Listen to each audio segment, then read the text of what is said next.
Loud, bass-heavy music fills the once abandoned warehouse, now known as Club Violet. The scent of cloves and tobacco hangs in the air. Out front, the bouncers keep order as the long queue eagerly waits to enter. Strobe lights cut through the room where LA's counterculture stomps, sways, and swoons to the newest sounds. Twisty stairs lead up to another smaller room where the DJ plies his craft and VIPs sit in curtained seclusion away from the chest-pounding audio assaulting the dance floor. The back door on the first floor leads out onto a patio surrounded by a tall wooden fence with benches and flower-filled planters, creating hidden corners where clubgoers can smoke and gossip in semi-privacy. Good evening and welcome to the stream. Everybody say hello. Hello. Hello, guys. Hey, everyone. Thanks for joining us. Tonight we continue our story in the world of darkness with episode 2 of Vampire the Masquerade's starter pack, The New Blood.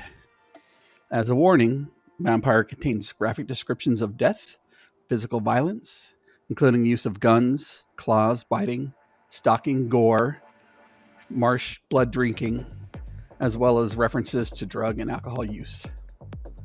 Vampires are predators, heirs of an ageless condition, and driven by supernatural forces they struggle to control. One overwhelming fact defines their existence. To survive, they require blood. In most cases, taking blood involves hurting somebody, maybe even killing them.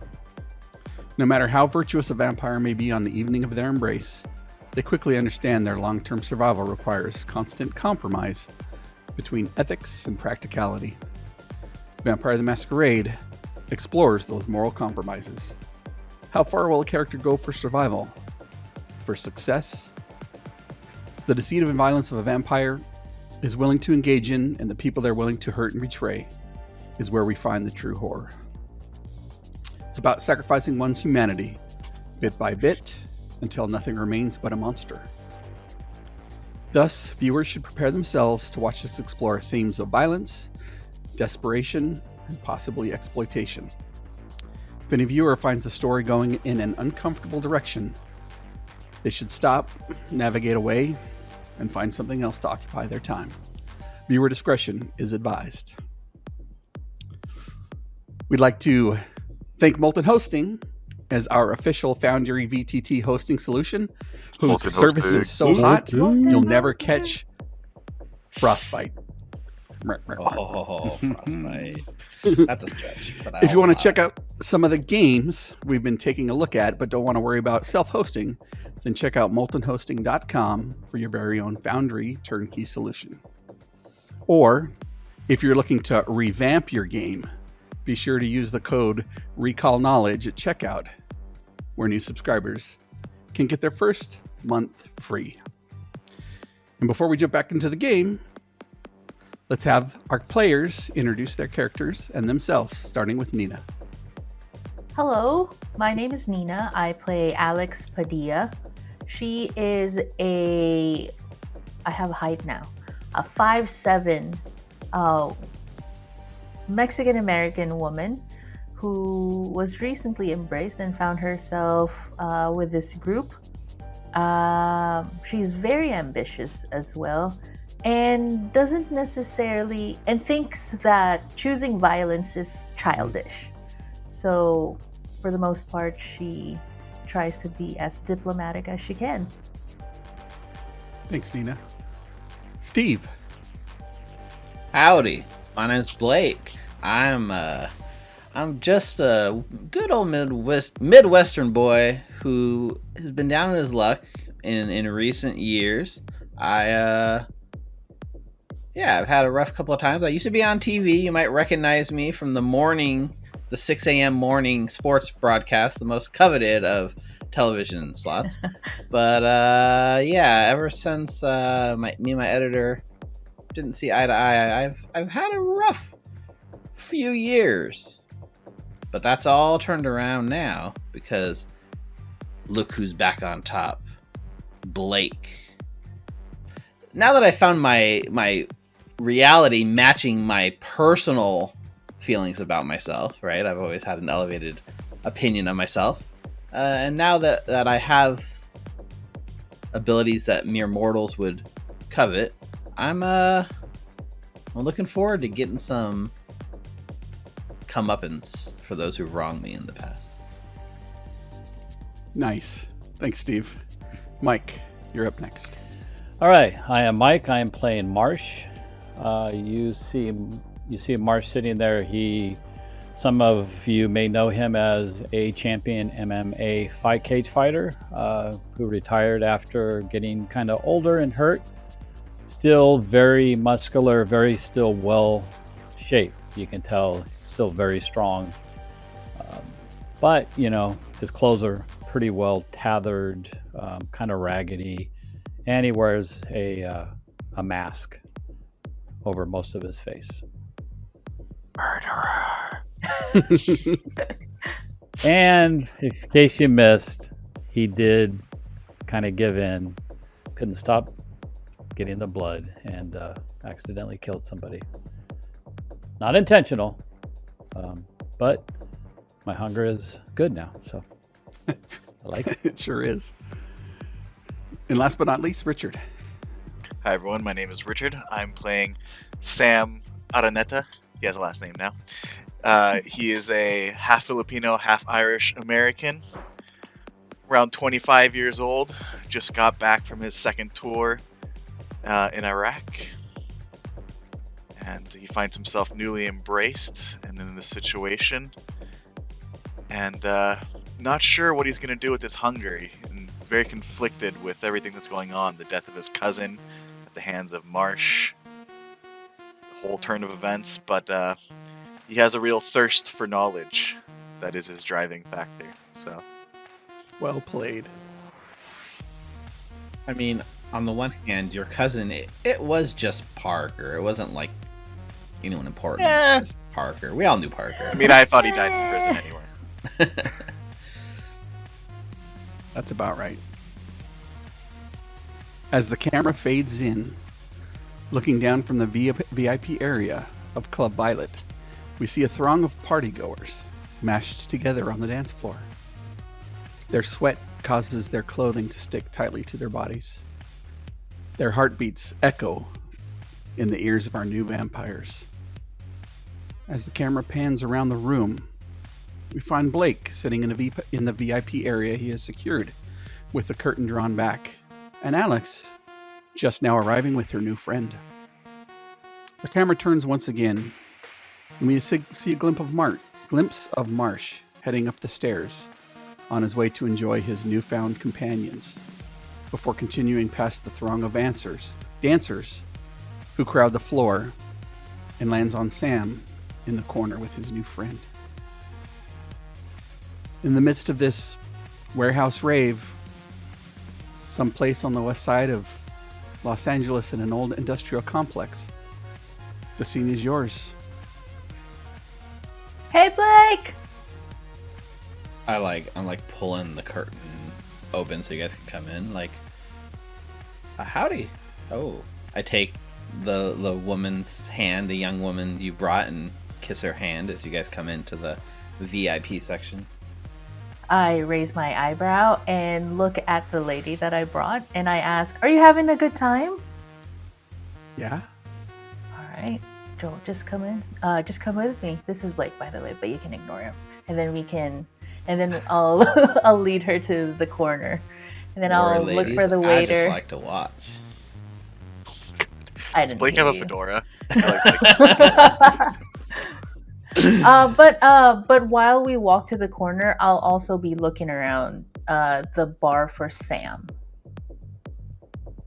So as you walk along towards the corner, it's almost a raised walkway where these tables have been set up in this abandoned warehouse that at one point you could probably picture a foreman overlooking people packing boxes into semis and plying their trade somewhere. And you look over the corner. Why don't you give me a investigation check to see if you can find Sam in the throng of bodies down on the first floor dance floor? That'll be intelligence plus investigation. Difficulty. I'm going to say, well, Sam, are you trying to not be seen? Are you trying to be more conspicuous or inconspicuous? No, not right now. I think right now my lady friend has just brought me inside and we're dancing. I don't know how far she brought me in, but I'm not trying to not be seen. So Okay. 2. 2. That would be 3 successes. 3 successes. Yeah, you see, you're looking down and you see the patio opening, and you see this not really young woman, maybe late 20s, early 30s, taking Sam by the hand and moving back in towards the dance floor. I kind of chuckle to myself a little bit and then put my attention back on my new lady friend. Just entertain her and impress her with all the stuff that I'm going to be ordering from the waiter. Speaking of, Joey returns to your area, Blake, as Alex is moving off. And he's like, so what can I get you? And he's got his 3 or 4 different bottles and some cups of water he's taking to one of the other booths, but he wants to make sure that he stops by and make sure you're taken care of one way or another. Well, my friends are going to be joining me shortly. They're enjoying themselves on the dance floor right now. Except for Alex. I've lost her. She's around here somewhere. Personally, I could use 2 things, Joey. 1, I could really use a Perrier. And 2, you guys, can you come here? I really don't want anyone to hear this.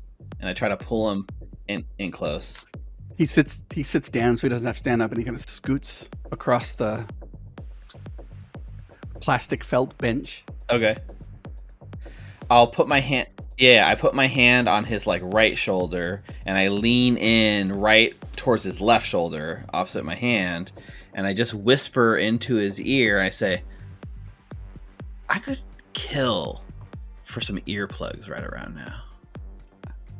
I don't know what to tell you. I can get you some bottle caps, but earplugs are probably going to be hard to come by around here. I mean, it's pretty much what everybody's here for. Look at all these people, isn't it amazing? This is such a vibe. Yes, it's a lot. All right, well, Perrier then. And if you have a drink menu or something, perhaps you could leave it and I can look it over. Oh, certainly. He pulls it off the top, his quick printed marketing material, and puts it on what looks like an old tablecloth, dark in color. Slides it across and says, "All right, I'll be back in a little while." As Joey heads off back to the makeshift bar on the first floor, he passes Marsh on the stairs. Hey, you know where Blake's at? Yeah, he's back up there. You can't miss him. He's the old guy. Hey, can you bring me a Guinness stout on your way back? A beer. Okay. Yeah, no, not just a beer. Guinness stout, buddy. Not a problem. All right, man. Or any dark beer. All right, cool, man. Thanks. Okay. I'll bring you a beer. All right. I continue up to go find Blake.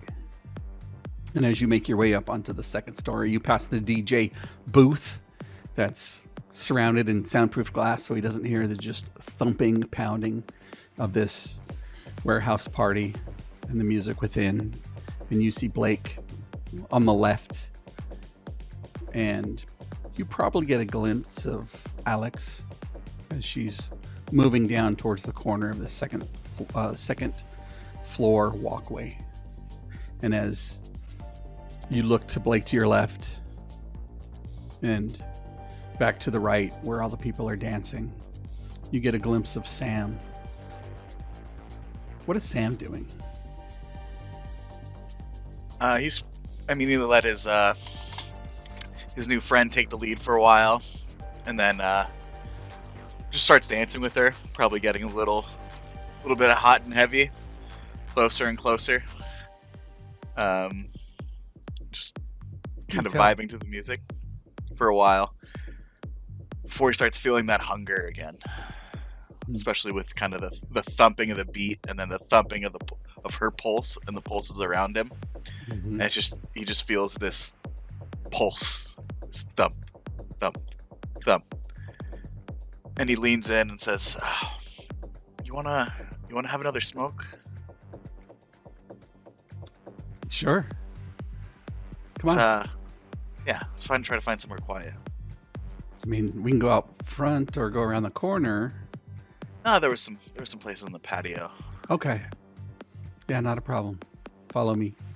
And she again leads you out, like with a practiced hand, out the back door to her, well, at least weekend stomping grounds, away from her desk day job.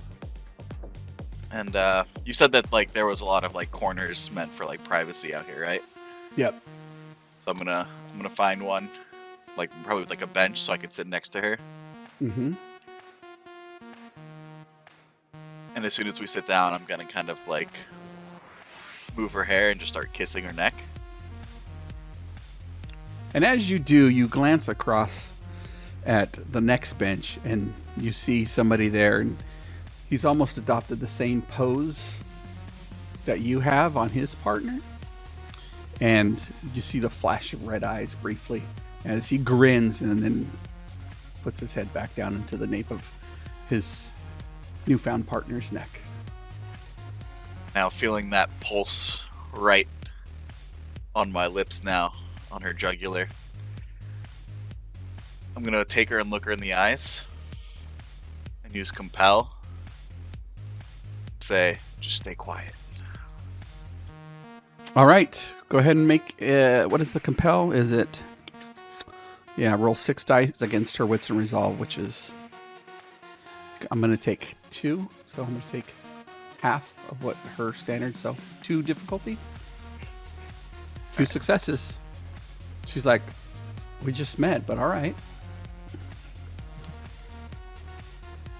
And I'm gonna go back into her neck. Take a deep breath. Well, not even though I don't need to breathe. Just inhaling that scent, especially probably the fresh blood that I can smell across from me. And then my mind flashes back to seeing Parker's lifeless eyes. And I push away, and I try to use compel again. And I tell her, "You're tired. Go home." Roll a compel check. She's kind of put off, so I'm going to say it's a 3 difficulty. 3 successes. She's like, yeah, I got to work on the weekend. Can I get your number or something? To your, Maybe we'll see each other. Maybe I'll see you here next time. Okay. And as she gets up and she starts heading through the throng of dancers, heading out towards the door, you see her catching eyes of other young men and women, and smiling, and as she leaves, and she heads out the exit, where you spot the bouncers who let you in earlier in the evening, let some more people in as some of the people exit. And you look up and you briefly catch a glimpse of Alex and her friend standing in a dark, secluded corner. It's like, okay, nothing really looks exciting up here. No, it's not about the view, it's about us. So Alex likes a challenge. So instead of just going in immediately to feed, she'll actually kind of masochistically, like,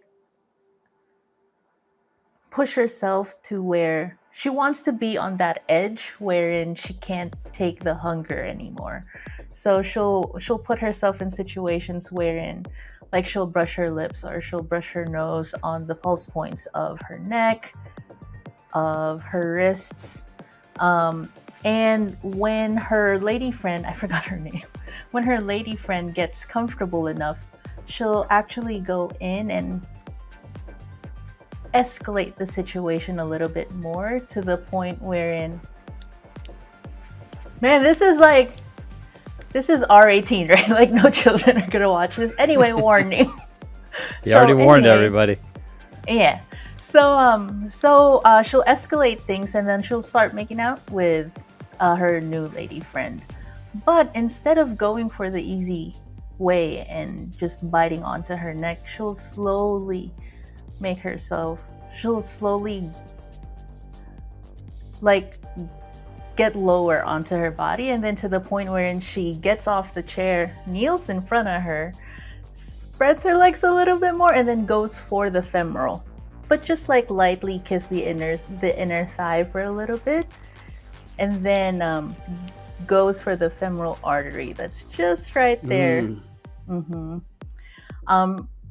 But while doing that, though, she'll make sure that her lady friend doesn't drink, because like she can have the first two glasses that she had earlier, but she doesn't want her drunk because she just has a feeling that it would, affect the taste of the blood a little bit. Well, when you first met, you realized she was either drinking something, smoking something, or had taken and ingested something. But that was it, so though. She's a little... Yeah, she's but, not sloppy. Yeah, that was it. She didn't allow her to... Yeah, she probably at some point compelled her to not take or drink any more and just focus on their time right now. She would also, like, while feeding, like, she'll also want to push her lady friend to the edge of, like, life and death, although she has no idea when to figure out when to stop. But when she feels that her pulse is starting to slow down and she's not, like reacting anymore or making sounds, before she that's passes when she out. pulls out. Yeah. That's when she'll pull out. Speaking of scary drinking, Joy returns with some kind of swill, dark beer, and puts it on the table along with a Perrier and waits patiently for his tip. Joey, me and Marsh are just having a bit of a disagreement. Maybe you can help us answer a little question, if you will. You see, I'm working on a screenplay. It's Are you a writer? well, aspiring writer, of course. Although, Do you have anything out that I might know? well, are you into MMA at all? No, I don't do sports ball. Right. So currently I'm more of a sports writer than anything else. In fact, this here is Marsh, famous MMA legend. Is he picking up the tip? Listen. You can earn your tip.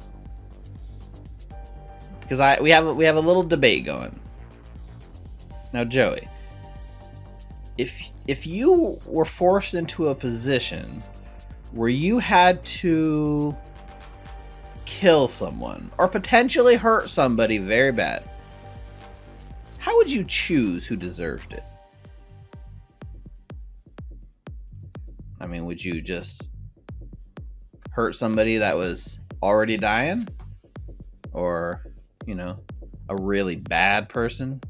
Like maybe somebody who doesn't tip? Well, definitely the person who doesn't tip gets it first, no matter how sick or old or dying they might already be. Tipping is super important to me. So, are you picking up the tab? I look at Marsh and I look back at Joey. Yeah, tab's on me tonight. $2 for the beer and Perrier. Wow, that's Good deal. Thanks, Blake. it pays to be in the VIP section. I open up my wallet. I believe I have about $50 in there. So I'll slip him 10 for now. But I won't let go of the 10 as he tries to take it. I'll lean in again and just say, maybe you can bring us somebody interesting. You know what I'm saying? Like, what do you like? Much like our last discussion, I'll let you choose. And I'll let the $10 go. All right, I'll be right back. And he heads out back to find somebody or something as this frosty, ice cold beer sits in front of Marsh. Yeah. And it's just been paid for by Blake. I Pick up mean, the beer. Blake, kind of tip it to his Perrier. Thanks, man. so Marsh, can I ask you something personal? You usually do. I saw you end Parker, so to speak, right? Yeah, man, it wasn't intentional, man. It's like the first time feeding. I didn't even realize, like, I just thought I could stop. You know, you just take a little blood and stop, and next thing you know, I don't even know what happened. Just Was that your first time ever killing somebody? I mean, look, we're in this together now. You don't have to be ashamed. Whatever happened in our last life, that was then. Right? If I've killed anybody, you know, I did some bad things when I retired, you know, make some money. Can't say that I didn't kill anybody, but not knowing, like, they were alive when I left. Now, you know, definitely put some people in the hospital, and somebody could have died, but they were always alive when I left. So this Maybe was your barely, first but time. this like, was my yep. What did it feel like? At the time of feeding, it felt great. Hunger goes away. You just have this energy. It was a rush. It was probably one of the highest rushes I've ever had. Even better than winning one of my best fights. But when it all settled down, and I, you know, see saw poor Parker laying there dead, and knowing that he was even related to Sam, hadn't done anything to me, you know, wasn't a job, it didn't feel good. Kind of conflicted. Yeah, but I'm kind of on both sides, you know. You see, like, Blake's like looking out over this like huge throng of people on the dance floor. He's just like listening to you, Marsh, but he's just looking at like all the people, and he just kind of says, "We're kind of like gods now, aren't we? Like we could end anyone. We kind of hold their fate in our hands, don't we?" We do. Yeah, it's kind of a, I don't know, it's kind of a cool feeling. I'll smile. Whoever Joey brings, there's a chance I might not be able to stop myself from killing him. But truthfully, I'm not really sure I wanna stop, that is. Interesting. We'll see. So ever since That happened to Park. Well, the DJ comes on and says, "Whoever's alarm's going off in the parking lot, can you turn it off?" Just kidding. And you feel even after that happened with Parker, and it's from a mechanical standpoint from Vampire, there are what are called stains and humanity. And if you end up doing what you did, Marsh, you'll end up losing a point of your humanity. And the lower that gets, the more monster-like you become. Okay. And you slowly start to lose yourself over time and end up just being the beast. All right. Well, Blake, if you want me to keep an eye and try to stop you, if it looks like they're going to die, I'm more than happy. If you just want to see how you can do it or end their life, it's your call, man. Just let me know if there's anything I can do. I nod, but I'm just looking at like the people, and like even in here, right? Because you said that it's kind of soundproofed up here, and so we probably hear the music a little bit, right? Like Marsh can probably hear a little bit, right? But there's just like this weird discomfort on my face, on Blake's face, Marsh, that you notice. Like even in this sort of setting, like the music is too much for Blake's ears, and it's getting to him. It's starting to he's having a hard time in this space, so to speak. Gotcha. You'd probably notice that. And as Blake has the look on his face like he really doesn't like this music, he's more into Diamond and Manilow. Sam, on the other hand, is down amongst the throng of sweaty young bodies and the assault on his senses from the music as he watches his new friend head out the front door and head for home. He looks around and I think I need to get away from all these people. The fresh smell of blood coming from outside. And seeing that Alex was upstairs and not seeing anyone else, he's probably going to head upstairs to see where everyone's at. as you make your way past Joey as he's coming down with a smile on his face, you head up past the relatively sound proof DJ booth, and you find Marsh with a chilled beer in his hand, and opposite him sits Blake with a uncomfortable look on his face. And you see Alex approach from the walkway. You can go ahead and lower your hunger by 1 down to 1. If you are already at 1, it will stay at 1. Marsh! I am so sorry. I did not mean to leave you there. I just got really excited.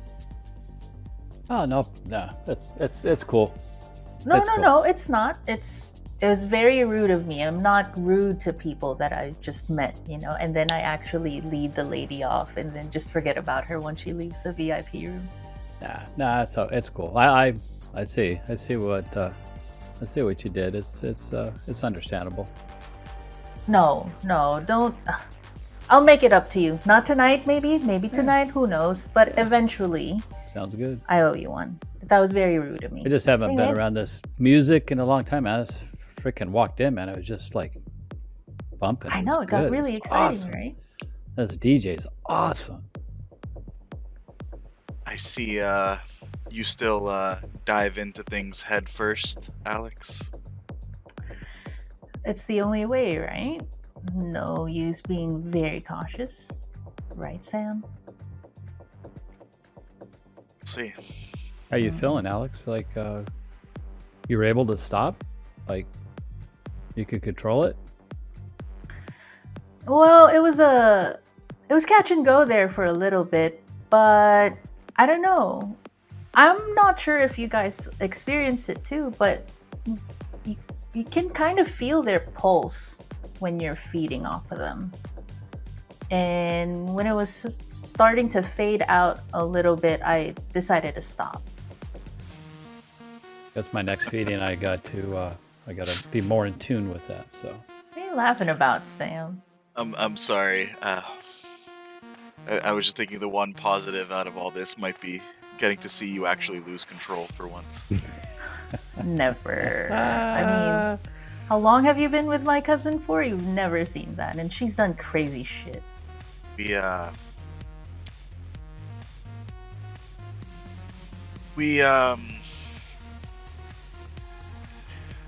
She couldn't handle another tour, she said, before I left. So, No shit. yeah. Huh. Should I say, what do you want me to say? Sorry or congratulations? At this point, does it really matter? Well, I still find it very interesting that we are so interconnected despite not really knowing each other. Still thinking somebody's been playing games with us for some time. Yeah, it's too much of a coincidence. Even with Parker being there, come on. Like, what are the chances? I mean, I've heard of 6 degree separation. Have you guys ever heard of that? yeah. I've heard of 6 degrees of Kevin Bacon. That too. Yeah, But, yeah, I this mean- is too much of. I mean, there's no such thing as coincidences, right? This is too much of a coincidence. Right, and you want to talk about coincidences. Marcus just happens to show up at the right time, at the right place. Yeah, the minute Come we're on. walking out, yeah, that's. I agree with that. Something's, yeah, something's just not right. Wait, do you think they would have put us in a situation wherein we would be watched by people that are hunting us? That were Yeah. hunting us? Maybe we were mean- never being hunted. Maybe this is part of. Like a propaganda type of.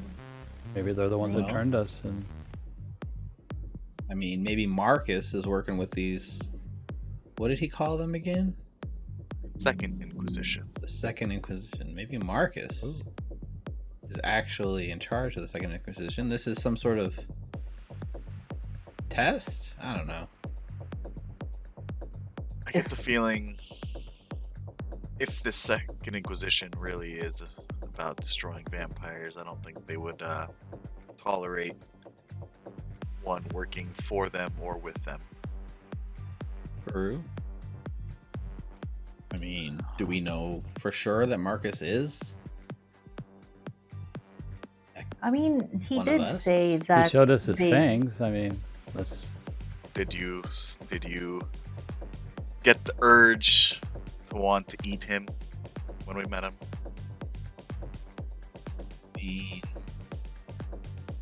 No? No, I guess I had just fed, so I'm probably not good to ask that question. I give Marsh a very pointed look, like not here. Sorry, Sam. It's blood under the bridge. Now look, all I'm saying is tomorrow we go in with our eyes wide open. You know what I'm saying? Mhm. Like, I'm not sure I trust Marcus, but Shouldn't. he's exactly. But I still think we need to see this through. You know, reckon he's the closest thing we got to a ally. I don't think people put us in a meat freezer intending us good things. So seeing this through means staying alive, and I plan on staying alive. Well, Good point. I don't know, whatever the hell we are now. Yeah. And- like, how do you die if you're dead? Like, what do you call that? It's a good point. Can we die? I think we personally did. don't want to test that theory out yet. I think that we've already been through it. In theory, it sounds painful the way we got here. Glad I don't remember any. Instinctively rub my like chest right over the heart. Do I have a scar or anything? Have you looked? Well, right now I'm feeling, right? So like as I feel, I want to like put my hand like under my shirt and just rub like right where my heart would be. You do not have a scar there.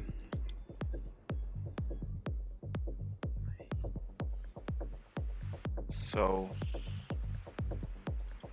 no one else remembers how they got to that point where we ended up in that freezer? Oh, like I told you guys before, I just remember somebody who it was a job, but I beat him almost to death. And I felt somebody grab me, and then when I looked up, he was putting a stake through me. It was that same person. That's the last I remember. So you were already turned by that point. Well, A stake in the heart usually would kill someone. I mean, yeah, I don't know. That's all I remember. I don't even know if it's accurate or what that means. I don't remember being turned before, but all I can remember, that face. But I kind of wanted to circle back to something that kind of got thrown by the wayside. Alex, dear, and I'll kind of meander my way over and sit right next to Alex. Yes. If I heard you correct, you said that you wanted to be there in that freezer with us. You made the choice to be there. Is that correct? My memory could be hazy, but I do remember that what we are right now, what I am right now, was offered to me as a choice. And when it was offered to me, I took advantage of the opportunity. When I found myself in the meat freezer, I thought that was part of the deal. Given how when I first heard it from the person that offered every bit of this to me, it sounded crazy. So I just thought that it was part of the crazy. Now, that's interesting to me because, and I'll look over at like Sam and Marsh. Like, I know I didn't make a choice. Sam? So you were forced to be a vampire? A kindred? Well, let's just say I was made an offer I couldn't refuse. Exactly the same as me. You know how like you can kind of look into Parker's eyes and like a blob of Play-Doh mold him to do whatever we wanted? Ah. I feel like it was kind of the same. well, that's more than me. I wasn't made any offer. Given any choice. Did the person who offered this to you, Alex, they know a lot about you? More than normal, would you say? I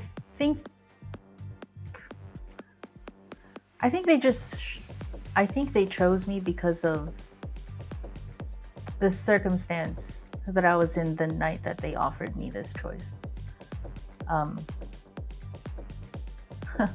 I wasn't the best the night this happened. So, without delving too much into that, when I was given this option, I chose it because it was definitely better than what I was facing that time.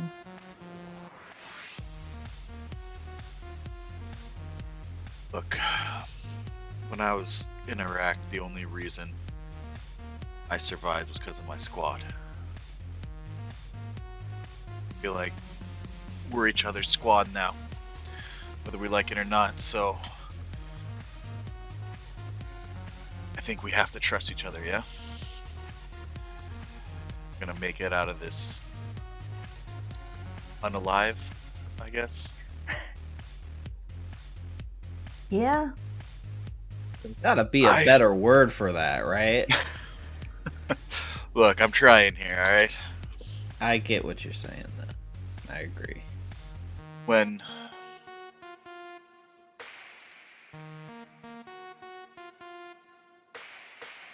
I was given a message about some information that I've been seeking, and when I went to this bookstore, it was just hundreds of pictures and information about me.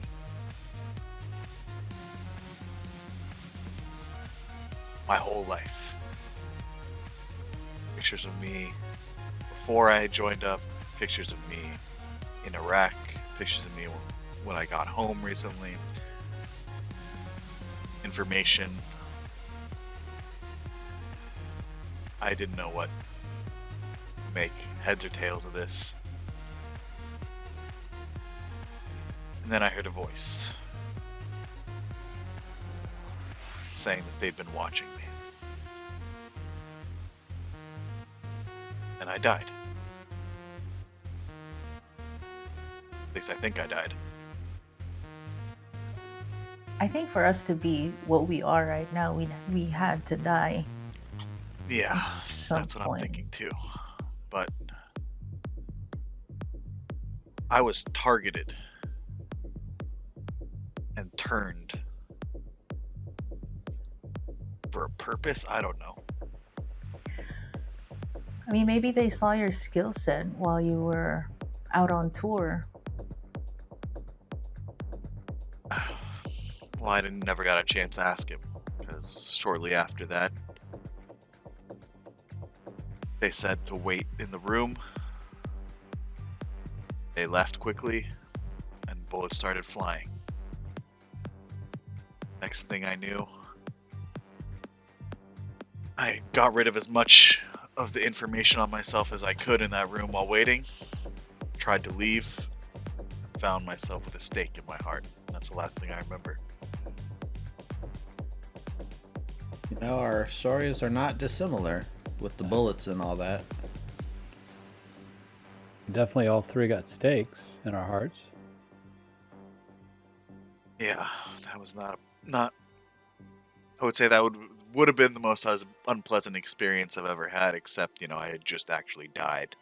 So, Yeah, but that death was like an excruciatingly beautiful experience. I mean, I don't know.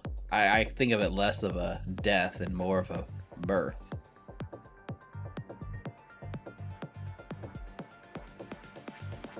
yes, if that's your perspective. I've seen enough death.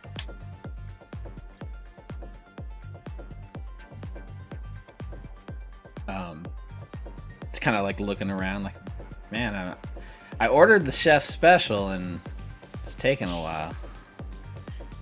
And you see Joey coming with his latest rounds of drinks. Got a couple of his friends in tow. And he's like, yeah, this guy right here, the old one. These are my friends. And they're like, hey, what's your name? And Joey moves on. How many of his friends did he bring? 2. 2, okay. Can you give me a brief description of what they might look like? Yeah, they're 2 young men wearing dark clothing, long trench coats, not as fashionable as Sam's, but they like it to be so. They've got their Doc Martens polished in their old jeans, cuffed at the ankle, hair slicked, dyed dark black, and some eyeliner. Everybody here has definitely been either drinking, smoking, or taking some kind of pill. So I'll invite him into our space, right? And just kind of give him the quick introduction, like, howdy, this is Sam and Marsh and Alex. We were really interested in just, I told Joey to bring me the most interesting people he knew, and here you are. Smile and look at each other. Awesome. I'm Justin. Hey, and Justin. This is Jesse. Hey, Jesse. My name's Blake. I mean, perhaps you recognize me from TV. Were you on like The Bachelor or something? Well, yes, I was. Season 3. Well, that was a long time ago. Well, still coasting on my 15 minutes. Come sit real quick. And I'll like kind of motion for them to like join the couch and stuff. And the look as they kind of go past me and I give you guys is like an eyebrow up, sort of like game on sort of situation. Marsh looks at Sam. Hey, Sam, have you fed yet?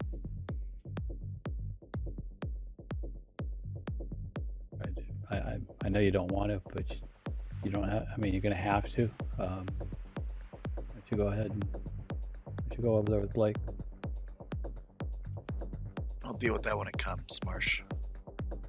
All right, man. I just wanna make sure you know I have your back. Sam just doesn't say anything and walks the other side of the room. So Marsh, what's happened to that beer? Kind of nursing it.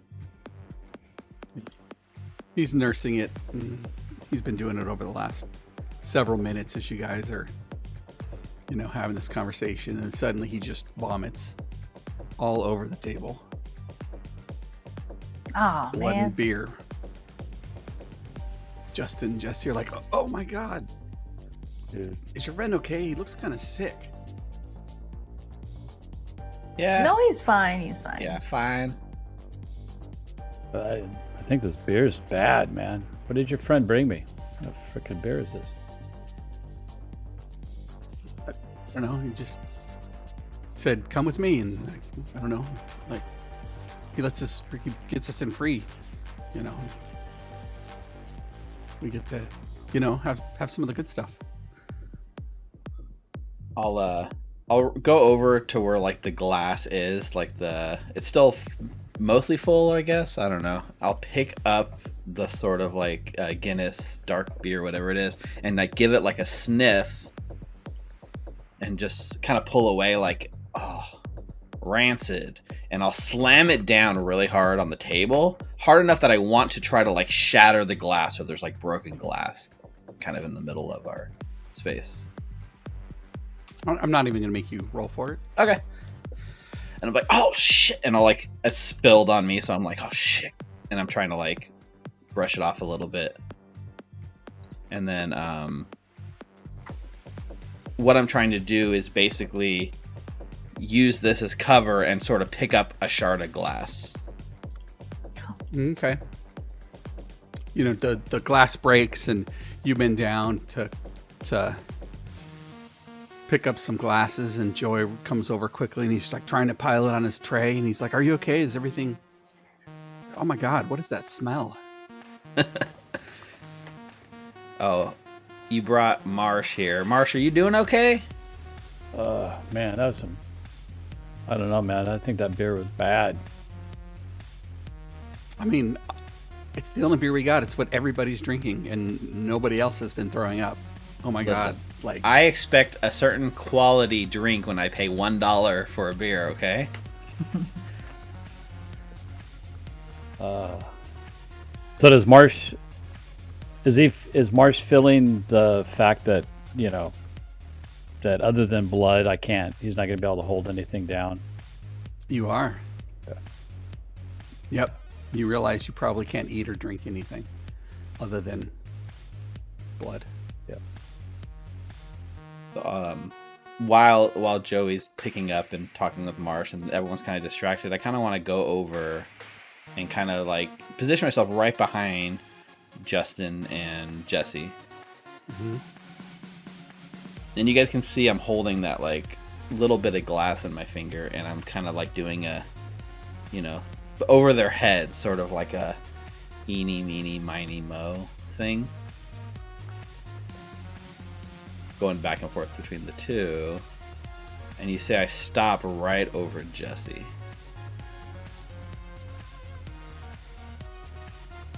And I'll lean in to his ear and tell him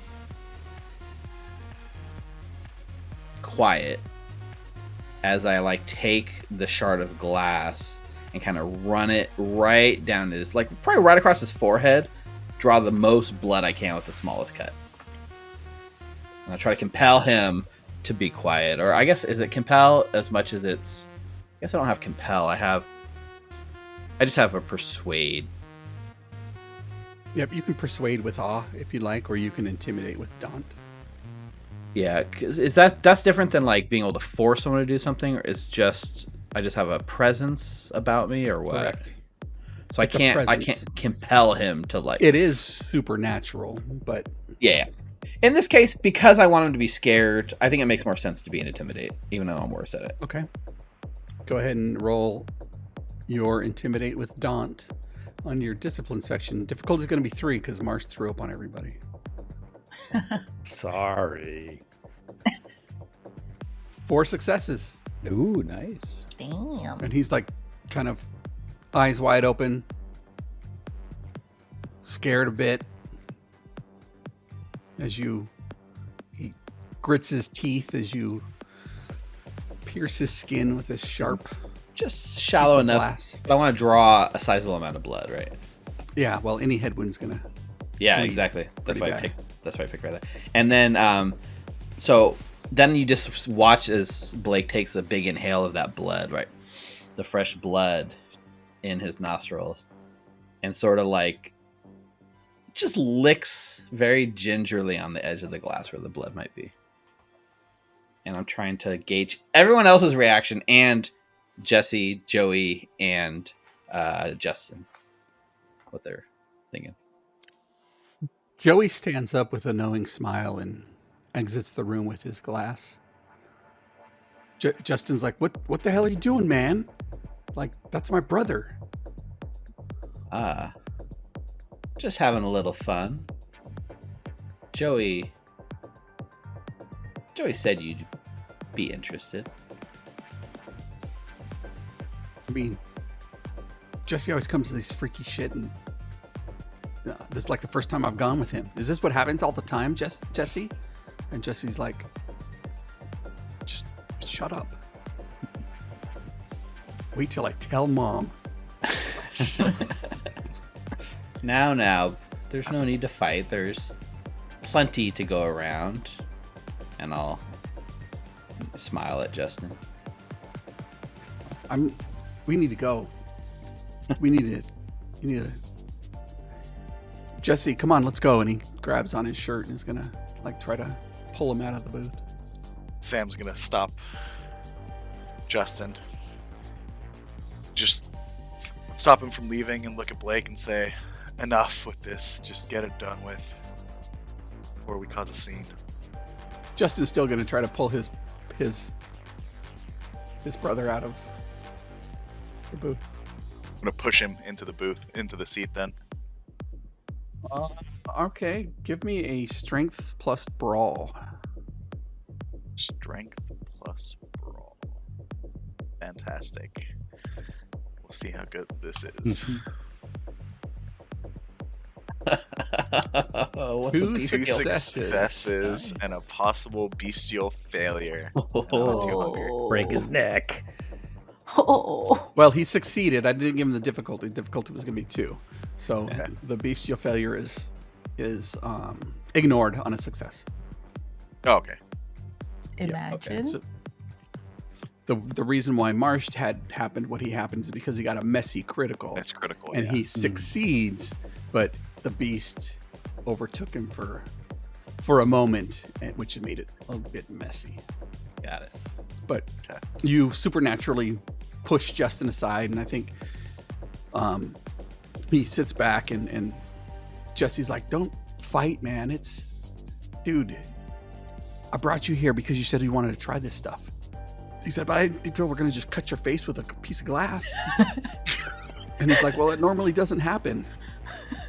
Fucking Blake. It's your lucky night, boys. Yeah. I think Marsh will come over to the other guy then and say, no, it doesn't usually happen like that. And he'll just go in for the neck. I'm hungry. You go 0 hunger. You're I gonna know. go in anyways. I'm going to go in does that because I mean? want to practice what Alex had just told me, which was Oh, fill in the pulse. Like what happened to me last time, I want to learn how to control this. And I feel this is a very controlled situation without me being hungry. I should be able to not lose control so I can start practicing, not just outright killing people. Are you going for the one that got cut on the forehead or the one that Sam pushed into No, the chair? one that Sam pushed down there because, like Okay. he said, he goes, "This is he was told this isn't Got it, how got it it. usually Okay. happens." So I'm just I going just to go wanted in to for make the sure. neck. Okay. Show Cool. him how it usually happens. What happens if you feast at no hunger? Let's find out. I don't know. I don't think anything happens. This is more just practicing the control. So as you lean in, you feel what Alex had mentioned to you, and you take it slow. I think you probably feel that because you were so hungry earlier in the day, and it was just the beast overtaking you. You calm yourself. You felt that way in some of your MMA fights, but you know that without technique and discipline, you usually get your butt kicked. But here you take it slow and methodical, and you hear Justin kind of gasp and exhale. And Jesse's like, see, I told you. You keep him before you get him passing out. Typically, mechanically, you can have 2 vampires sate 1 hunger each per mortal. So Well, if anybody else wanted to partake. I'm watching Marsh go for Justin, I think it is over there, Mhm. right? And so as I'm watching this, and as Jesse's over here telling his brother, no, this is what it's for, right? Yeah, everybody's waiting for me to kill him. I'm smiling and I'm licking my lips, and I'm watching him feed, and I'm tapping into that like primal instinct that up until now I have not actually unleashed, and I just go for Jesse's neck. Okay, and he's kind of leans away from you, not hit from his body, but at least his head, because he's been to these clubs before. This is an obvious hunting ground. You've seen other kindred here. The doormen are kindred, and you can go ahead and mark off 1 hunger. Okay. Blake stopped himself. There's no check for that. It's just marked off. Just marked off. The reason why Marsh had it because he was using his unseen passage to sneak up on. Or shadows or whatever it was, yeah. You can choose to go all the way, right? Yeah. Yeah. Well, I Marsh think- licks the wound on his neck as he was told to heal the wound. Yep, and his bite marks disappear.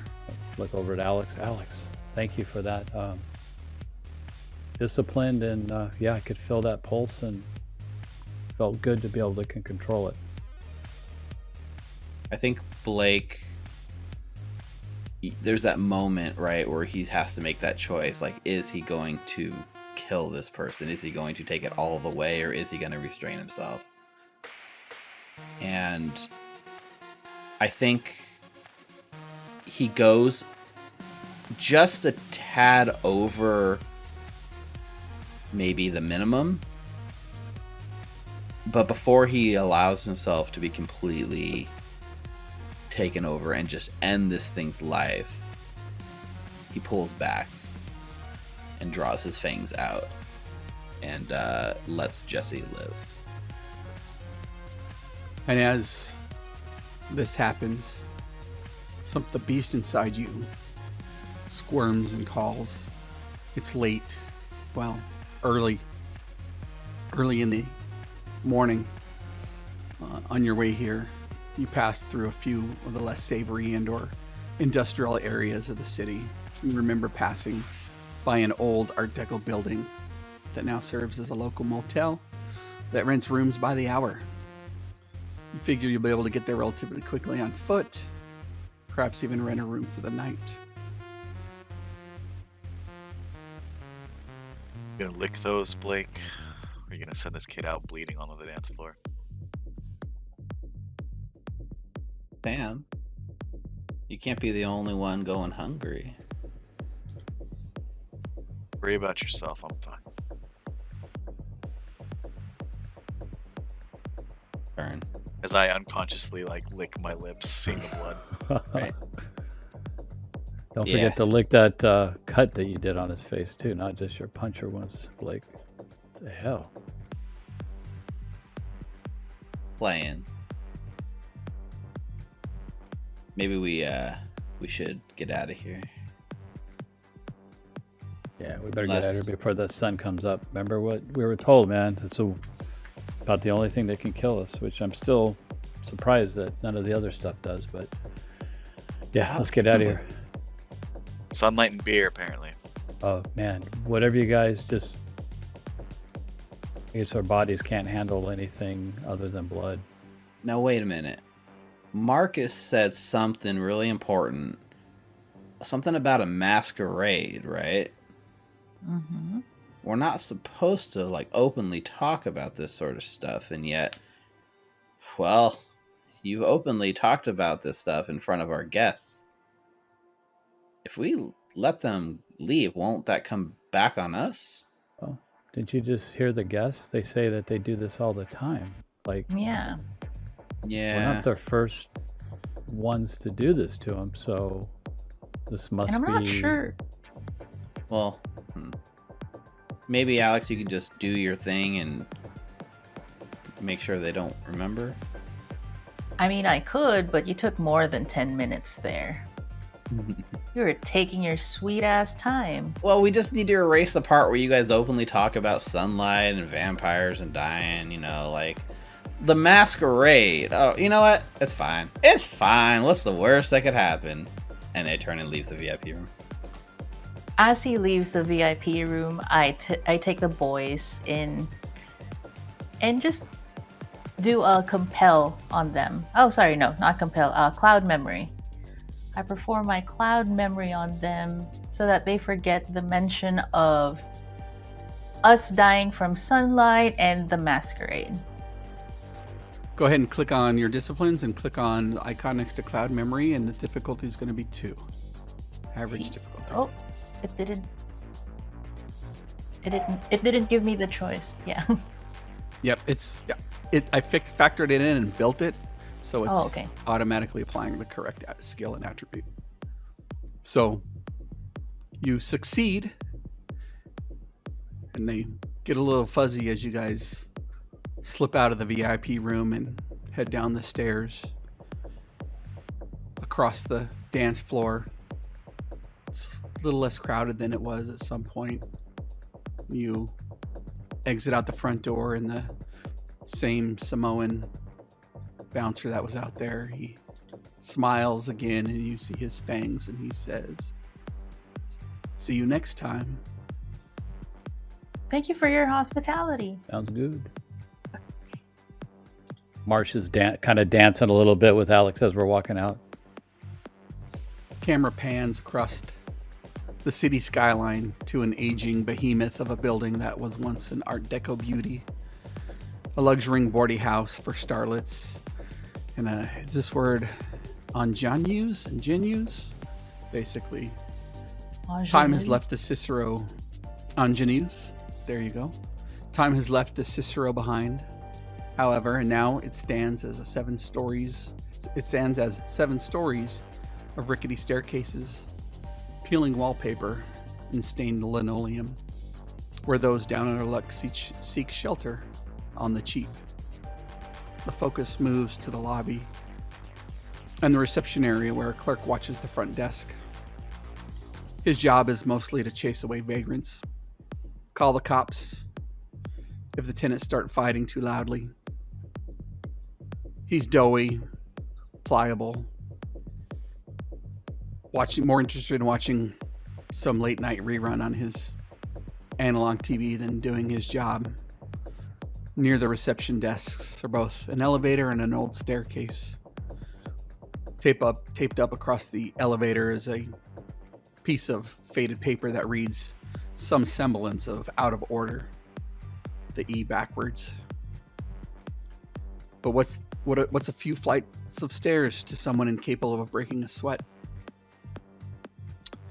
As you approach, the clerk tries hard to ignore you, puts his hand up like, hang on, I'm watching my TV.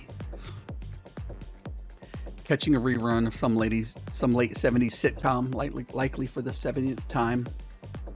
And he laughs as the credits roll. And he looks towards your party. He looks at March. My God, man, are you sick? Yeah. Somebody gave me some bad beer. Not feeling the Are greatest. you here to get a room or something else? No. We'll take a room for the I can night. get whatever you need. Like what, man? Anything you want. And as you guys look, there's a large ring of keys sitting up behind him. It says Master Keys. And as he looks back towards your group, eyeballing you up and down, wondering what is about to happen. Who are these people? Do I need to call the cops? So at the end of the last scene, the blush of life would have faded away. So I can give you the opportunity to go ahead and, if you'd like to use blush of life again, you can go ahead and make a rouse check. I would like to use Blush of Life. We just go into the Yeah, room? succeed. Is there So any one success. reason not to attempt a blush of life? I guess is I mean, if we're just going to go sit in a room, but I guess if we're going to be around people, we'd want to do it. Yeah, and you're a Nosferatu, so right. Well, I'm just Right, thinking normally. in a mechanical sense. Is there any reason not to just always do it at the beginning of every scene? Sometimes you'll just be interacting with vampires. Marsh, you gain a hunger from 0 to 1. So that's the other thing, right? You can gain hunger for attempting it if you fail. that's the thing. Yeah. Yep. Like, I'm actually not going to attempt the blush of life, and I'm going to stay outside of the office and let them handle the interaction for the scene. Okay. And just kind of stay outside, try to stay in the shadowy parts, and just also keep an eye on like the courtyard area, the going-ons of the motel, see if anyone's keeping an eye on us, or if these Second Inquisition people are actually sort of like tracking us and watching everything we do or not. And I won't bother blush of life. Okay. If you're going to keep a lookout, you can roll me an investigation, or you can use heightened senses on your investigation as well. So it would be intelligence plus investigation. Got it. It does not require a rouse check. Oh, shit. Critical That's success. 5 successes? Are some of these successes worth more than 1? So you see the 2 onks there that have the symbols Yes. of the stars next to them? You take those and you double them. So those would equal 4 successes because I it's rolled double. because you roll double. That's on a numbered dice. That would be 2 10s, Okay. and then 1 regular success. So that's okay. 5. So you take the 2 and you double it, and every 2 can be doubled. So if you get 3 of those, you would still only get 5 successes because they have to be paired with another. If you roll 2 single successes, does that double to 4 successes? Or As long as they're 10s. It's Okay. the symbol that causes it to be the double. Got it. Correct. So you only double the double symbols. Pairs. Okay. Yep. Perfect. So I'll take my 5 successes. And you look around and you see people coming in and out of some of the hotel rooms every few minutes as your party's in there talking with Clerk Ray. People coming in, door opening slightly, handing things back and forth. People walking into the hotel, looking around as if they're making this their home for the time being due to the extremely low hourly and or day rate, and probably even more cheap weekly rate. And the camera fades back over from Blake peering through this parking lot / courtyard of the motel back to Ray looking at Marsh. Man, you should go to the doctor or something. You guys aren't here to cause any trouble, are you? No, Oh, yeah. not at all. What episode were you on? You were watching something? Oh, Good Yeah. Times. You know that one when Jimmy says dynamite. Oh, Dynamite. yeah. Over and I over. remember. Yeah. Yeah. Anyway, so my name is Alex. I was hoping if you have any rooms available. Yeah. How many hours you need? I look at Sam. Probably at least through tomorrow night. Okay, so like it's 5. Sun should be up here in an hour or so. So like $50. Yeah. Is that the rate? I mean, I could say 60, but nobody's gonna come in and take this room right now in the middle of the night except for you guys. It's just one room? I mean, you want multiple rooms? Like, are you guys gonna have friends coming over? No. Yeah, sure. That one room should be okay. All right, so 50. I'm sure we can get that lower. You realize he's willing to sell you anything you want and or anything you need, and he's probably sold some of this contraband to the other occupants of the other motel rooms, and being that he seems like he can be relatively pliable. Because I'm trying to get it for free. I'm trying, like, is he an ally? Alex, Blake, or Sam, you feel you can easily charm Ray, whose dubious morality makes him an easy target. And enhancing the action with awe makes it even easier. Blake could intimidate him into letting them in without calling the police, either through natural or supernatural means, using Daunt. Alex or Sam could use the compel power to tell him to give the master keys and let them through, or any other order they want. Alex, you can use cloud memory, and he'd just forget that you are here. Marsh, you could sneak past Ray with little difficulty. You can even use your unseen passage to walk right past Ray without having to make a roll. And even steal some of the valuables from his table, like the aforementioned master set of keys, as you pass by him. Ray is oblivious enough that even this won't warrant a roll from Marsh. Oh, dang. Hey, you guys just want me to get us a key and get in here? Yeah, and then in the morning when we check out, I could just make him forget that we were even here in the first place. Perfect. Let's do that. Hey, Ray. Dude, I know you did. No, I don't look all that hot right now, man, but pretty banged up here from my cage fighting days, man. Do you have any oxy you can get me?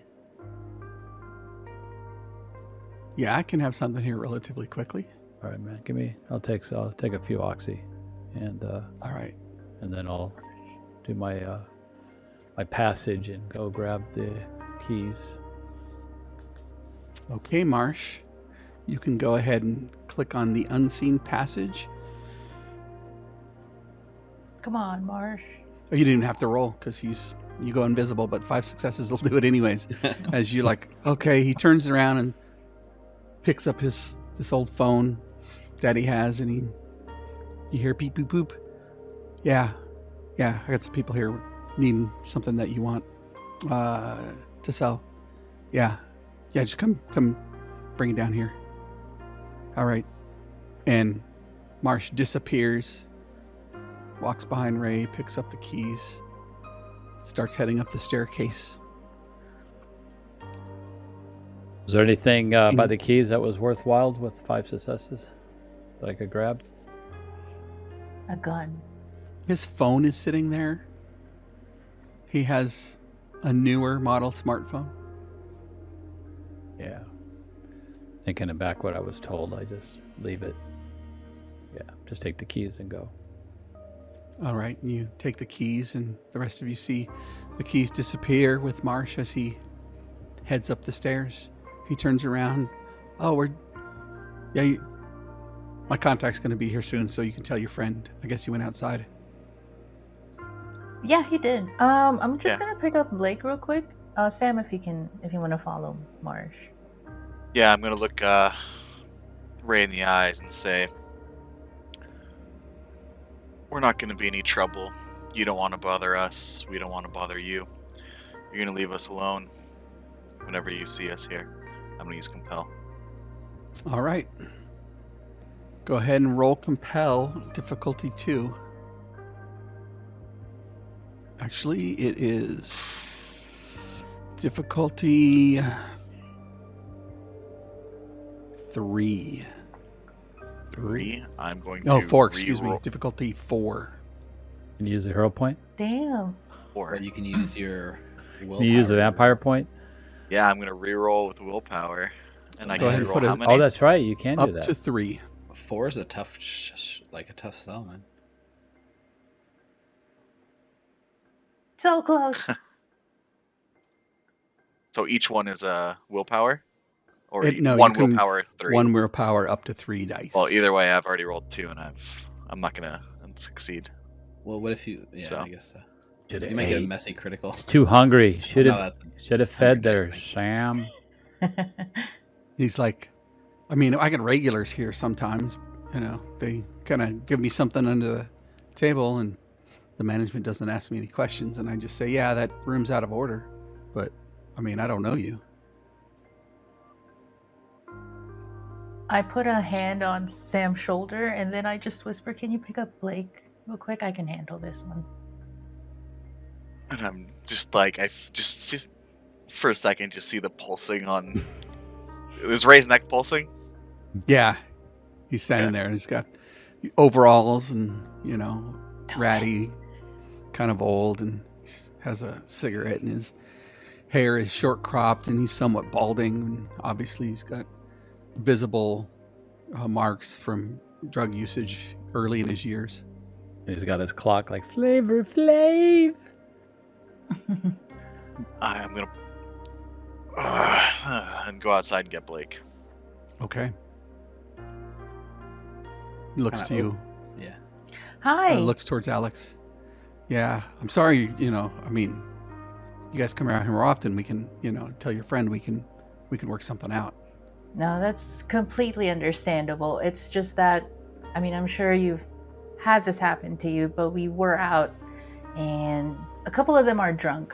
Fortunately, though, I'm not. So what I could say is that, yes, we can definitely make sure that we don't cause you any trouble. As for the $50, you said? Yeah. Yeah? Yeah. For the $50, do you need it now or do you want it tomorrow when we check out? You just give it to me. Well, I work the night shift, so I'm going to be gone if you guys check out tomorrow evening. I Okay, just came yeah, on it sure. like, you want to pay me now? I mean, Yeah, that'd be for cool, sure. too. And then I actually kind of wait until I see Sam and Blake maybe get in first before I do what I want to do. Okay. And you see Sam come in, and Blake, are you... Do we have to come through this office to get to like the upstairs of the motel? Yeah, there's the elevator, and it's an old motel hotel. And then the stairwell, rickety stairwell next to the elevator that leads up towards the rooms. But you have to pass through this lobby with the old linoleum floor cracked and brittle in some places.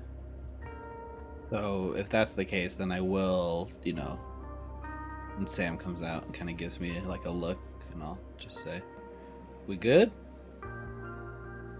See, Marsha got the keys, so...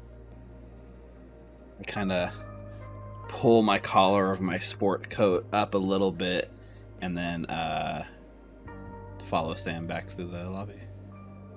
I look at his pale skin and just kind of raise an eyebrow. All right. Yeah. And I think as we, move our way across this room, I just kind of, if Ray tries to catch my eye at all, I'm just going to, stare him down and, dare him to say something. He's going to roll his dice to see if he notices you. Roll that dice. Ray is no part. Roll 'em. Ooh, private. 3 successes against your...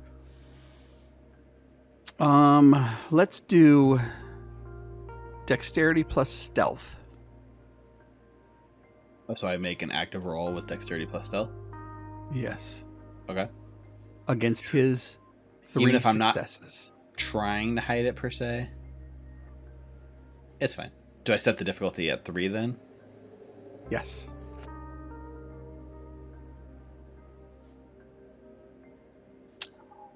Fail. He looks to you and says, yeah, I mean,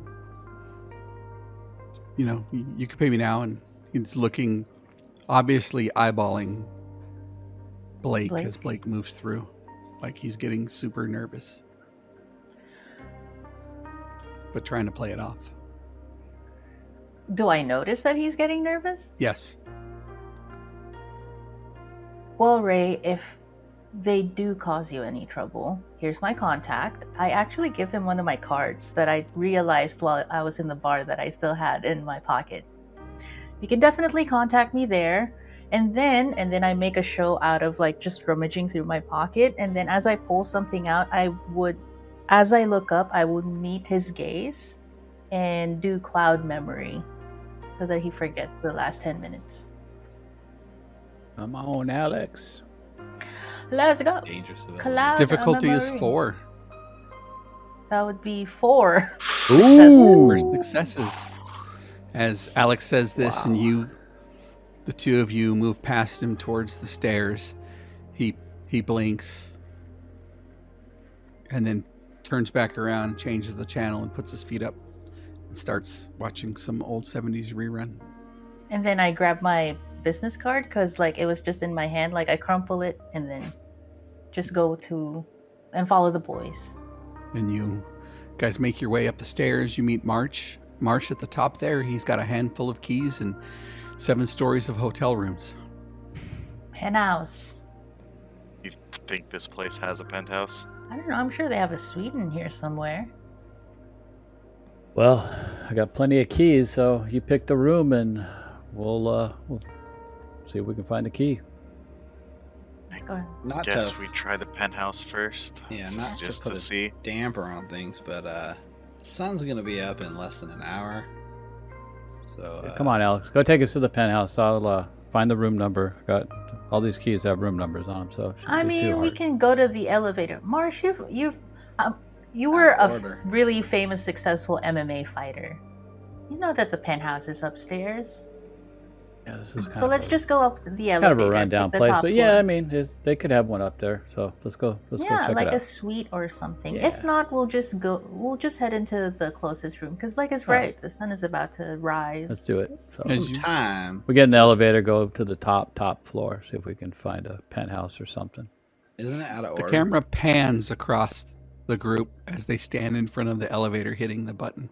And it doesn't light up or anything. It just goes, Fuck. and then it pans back to Clerk Ray sitting there with his feet up on the desk watching this 70s show, laughing to himself. Glances over and you see out of order misspelled on the taped to the front of the elevator. All right, guys, let's go. Gonna huff it up these The stairs. E's backwards. Cute. Oh, I didn't notice.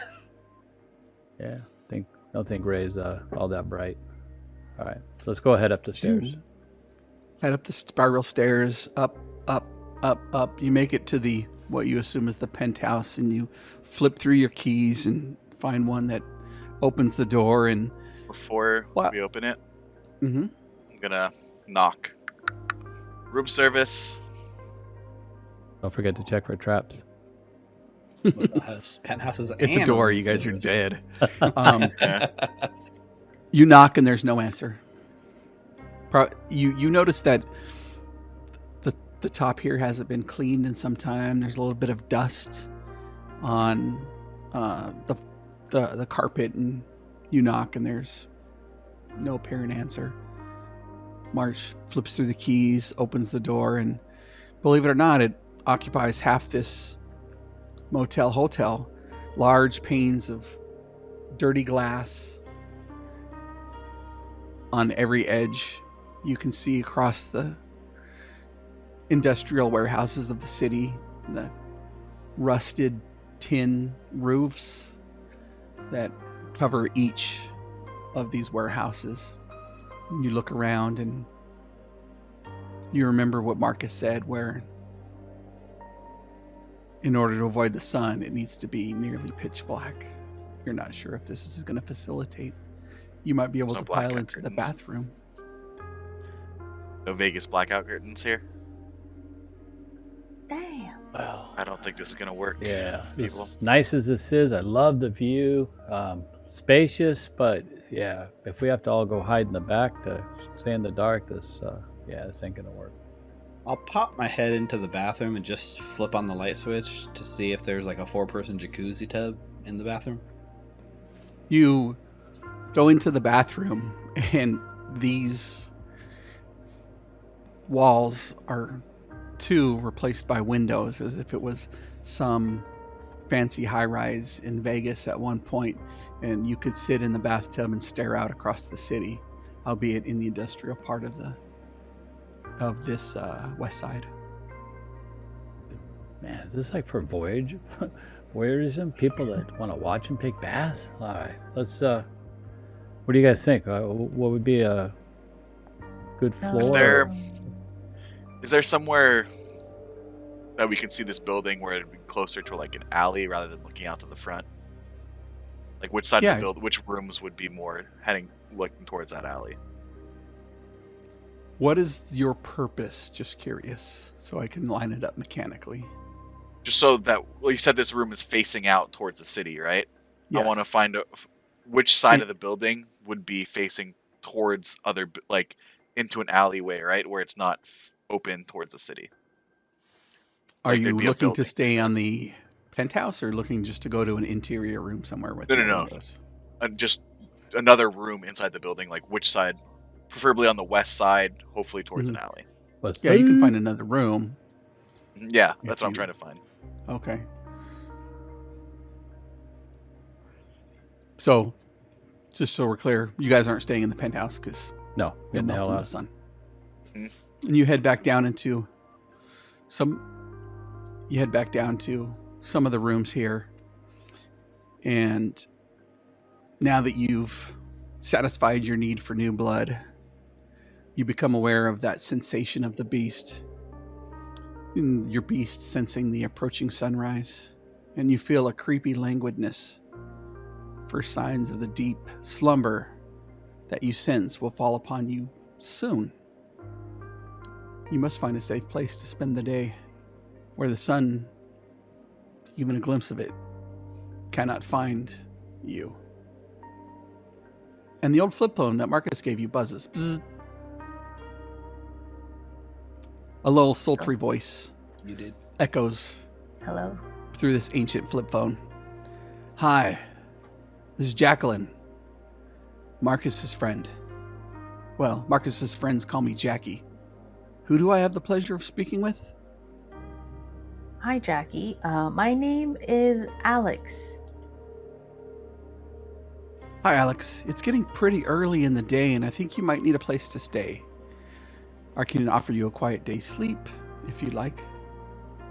Yeah, that'd be great. How far are you? Do you know where we are? I was just going to ask you where are you, and my driver will swing by and pick you guys up. I relay the message to the group. We're being offered a place to stay at by Jackie, Marcus's friend. You guys okay with that? I put mute on my old phone. Do we trust this? Right? Do we have a choice? I I don't know mean, if any of these rooms are really going to cut it. I don't think they had a basement either. there's got to be.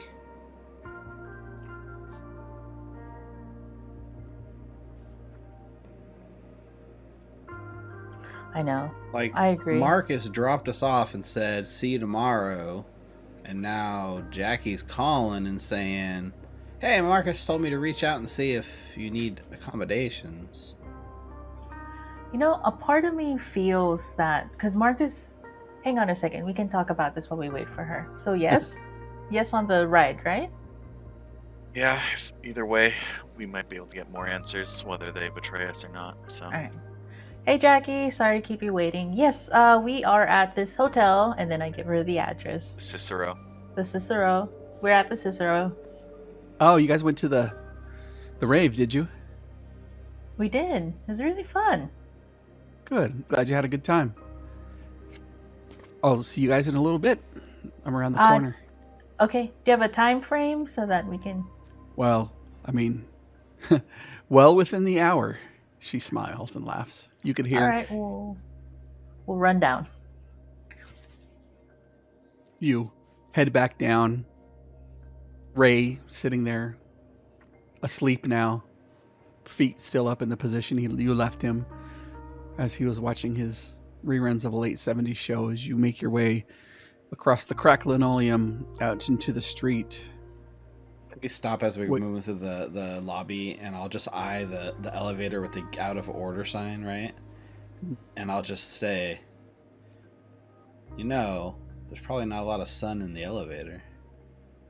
Well, it's too late. We've already given our position, so. Yeah, but we should have a backup plan, because what if we're sitting out here and they don't freaking come, and we're just standing out there and the sun comes up? So we better And the elevator. have a Backup plan is place. the elevator. Okay, so that elevator will be our go-to if. Yeah, and I'll leave. Marshall leave the keys on his desk really quietly as we walk out. Okay. Are you going to use your discipline to do that? Yes. Okay. You don't have to roll. You put it back on the key ring on the hook behind the desk. You head out across the lobby, across the cracked linoleum, out into the cracked sidewalk. A few moments later, a posh black limousine driven by a handsome man, complete with chauffeur hat, pulls up and parks the car. He runs to your side, heading towards the rear door, and says, "Miss Jacqueline is in the back. It's getting late, so we should be quick." And he opens the door and motions for you to enter. I head in first. From where I'm standing, can I get a look at the driver? Is it someone I've seen before? Is it anyone I recognize? My fear here is that this is like one of the people I would have seen wielding weapons and shooting guns and staking me through the heart, right? I'm really paranoid about that right now. So I'm trying to see if this is somebody I saw, particularly around that situation. Wits plus awareness. Okay. So let's see. Wits plus awareness. I like that awareness is an actual thing, huh? Wits plus awareness. Is there a difficulty for this? Difficulty is 2. That's 3 successes. 3 successes. You don't recognize him, but he smells. There's a certain smell about him. It almost feels familiar. So I'll just kind of touch Sam on the shoulder, because I know he's kind of got this sort of paranoid mentality, a little bit like me. And I'll just say, just eyes open, right? My eyes are always open. I was about to say the same to you. This driver, I've smelled him somewhere before. I just don't know where. And I think what I'll do now is I'll reach into the inner jacket pocket and pull out my tape recorder I have, and just click the record button and slip it right back into my pocket, just in case anything juicy happens in the All right. limo. As Alex heads through, you see Blake reach in and click his recorder And I assume head-ins and after, with maybe Marsh bringing up the rear or Sam bringing up the rear if he's keeping a lookout. Last. A woman of late to middle years wearing a fine designer dress, her red hair styled close to her head, takes you in with a glance. Her smile is hard, but knowing. Well, we need to be there quick. I'll take where you can get some shut-eye.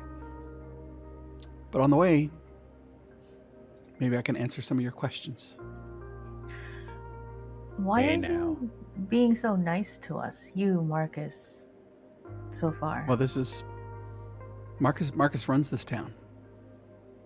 And normally you'd rely on your sire, but he tells me that you have no sire, and he kind of has taken you under your wing, or under his wing, at least for the first couple of days, to make sure you get your bearings about you. Does he typically do this? Adopt orphan kindreds without sires?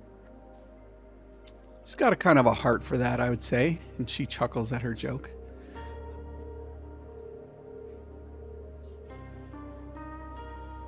Hope you don't mind. It's just, I don't think anyone's really been this hospitable to any of us, so there's a little bit of mistrust in here. Although I really appreciate it. We really appreciate it. How many, like, is it pretty normal to have orphan vampires? Like, Not usually. Typically, these kind of things are planned. But he says you don't know your sire.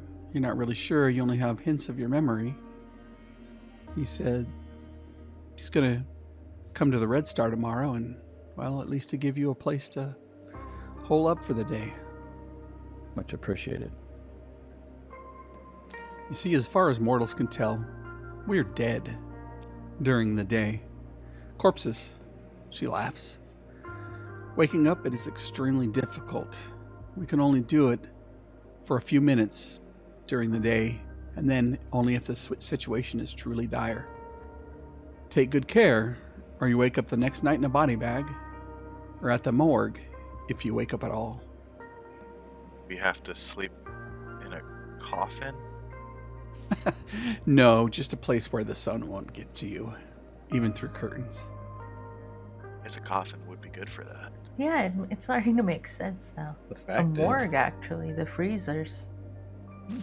You'll have to find a safe place to stay for the long term, but somewhere no one knows about. You know, only feeding is more important than a safe place to rest each day. But just barely. Remember, we can't handle sunlight. Even indirect sunlight hurts us. And it drives your beast crazy. Wherever you sleep, it's got to be perfectly light-proof. Car trunks, hotel bathrooms. If you absolutely must, there's always the risk of housekeeping coming in unannounced and opening the windows. Then, if that happens, you're toast. Literally. what about moonlight? Is that like a werewolf thing? Drives the beast inside of us? She blinks and gets a pretty hard look that says, well, we typically don't mingle with were creatures, but that's not something we really have to worry about. Maybe be on a little bit heightened alert, because those infected go pretty crazy. Oh shit, werewolves are real? I know. Werewolves, witches, warlocks, of course. I was thinking more of like, you said any bit of sunlight is like fatal, and yet the moon is sunlight, Reflected right? sunlight. So like, will we get like a moon burn if we go out at night? Obviously not. Huh. It's too indirect, maybe. Must be. Well, we gotta definitely maybe teach us some like good places we could create a long-term sleeping Like, where are you taking place. us now, for instance? Right? Taking you to the Red Star. Marcus said he was going to meet you there, and well, he and my friend are going to hole up there for the evening. It's a local hangout for some of us. We set it up as a temporary shelter. You can stay there, at least for the coming day, and I'll get a hold of Marcus, and we'll kind of go from there. You said you'd I was under the answer any impression that Marcus said not to come to the Red Star until tomorrow. Is that what he told you? Or he said he's going to be there tomorrow and you should come by. Sorry, Sam. No, I was just wondering, what happens when a lick doesn't feed? Well, eventually, he grows hungry enough and, well, there comes a point in time where he just can't control the beast. And whatever happens when the beast is in control kind of, well, you can imagine if or any of your beasts overtake yourselves, you lose all your humanity, your thought. The only thing you can think about is sating that hunger, and, well, you can imagine. Yeah, I don't have to imagine it happened to me. I know exactly what you're talking about. So you're quickly on your way to becoming a monster, are you? Hope not. Continue keeping control of yourself. These urges will be ever present. If you can't control them, well, a hunt might be called upon you, depending on how egregious, foul any of your misdeeds might be. And then it's open season. Somebody like you won't last long. Hope not. I was able to feed again and stay in complete control, so I hope The hunt? I'm learning. It's the hunt. See, there's certain rules across all Kindred society where you follow the rules to a certain extent. Nothing like the Camarilla rules. There's really strict and rigid, but us anarchs have some rules to go by, and you violate the Masquerade, or you diablerize another Kindred, or your beast takes over and you run rampant, and before we know it, that second Inquisition is on us. But not only that, is other Kindred will be able to take you out without any repercussions. Remember, Marcus told us that when Blake there was talking about possibly killing me. I know that's what you were insinuating, Blake, when you asked that question. Sorry, one more question, and Marsh, I hope you don't take offense, but you did kill my cousin, so I'd say this was a pass. What the fuck happened to you, man? Do you look like that recently, or did that happen after after you changed? Man, I definitely had a pretty rough life after my cage fighting. Kind of become muscle for some not too good people. So, I'm in pretty banged up and stuff, but no, I think this, whatever turned me is made me look a lot worse. How come that didn't happen to the rest of us?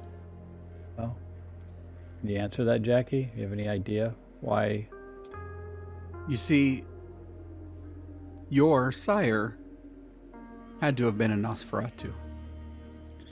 They're known for, well, they're almost like hideous sewer rats. And they hide their disfigured forms in the darkness. And they're all about gathering secrets. They're strong. They possess powers that let them skulk around in those sewers or above sewers, and very strong. Looks around and says, you see, there's 9, well, really what looks like 7 true clans. You have some of the other ones kind of outside our scope, back in Italy, La Sombra, etc. But at least out here in LA, you have the typical 7 clans: the Bruja, the Gangrel, Malkavian. Nods towards Marsh and says, Nosferatu, and smiles towards Blake and says, the beautiful Toreadors, or the blood sorcery witches and warlocks, the Tremere. Those people in typical power, many of the Camarilla, are Ventru. And she looks towards Alex and looks at her clothing. But Nosferatu are, when they're turned, they get this disease, not only the vampirism, it's this disease that eats their flesh, disfigures them. They lose their hair. All their teeth grow pointed. They get this flaking skin. But believe me, don't cross a Nosferatu. They're cunning, they're strong, and you'll never see them coming. So is there any way to know? I mean, we don't know our sires, so Yeah, how I do we want- know what clan we are?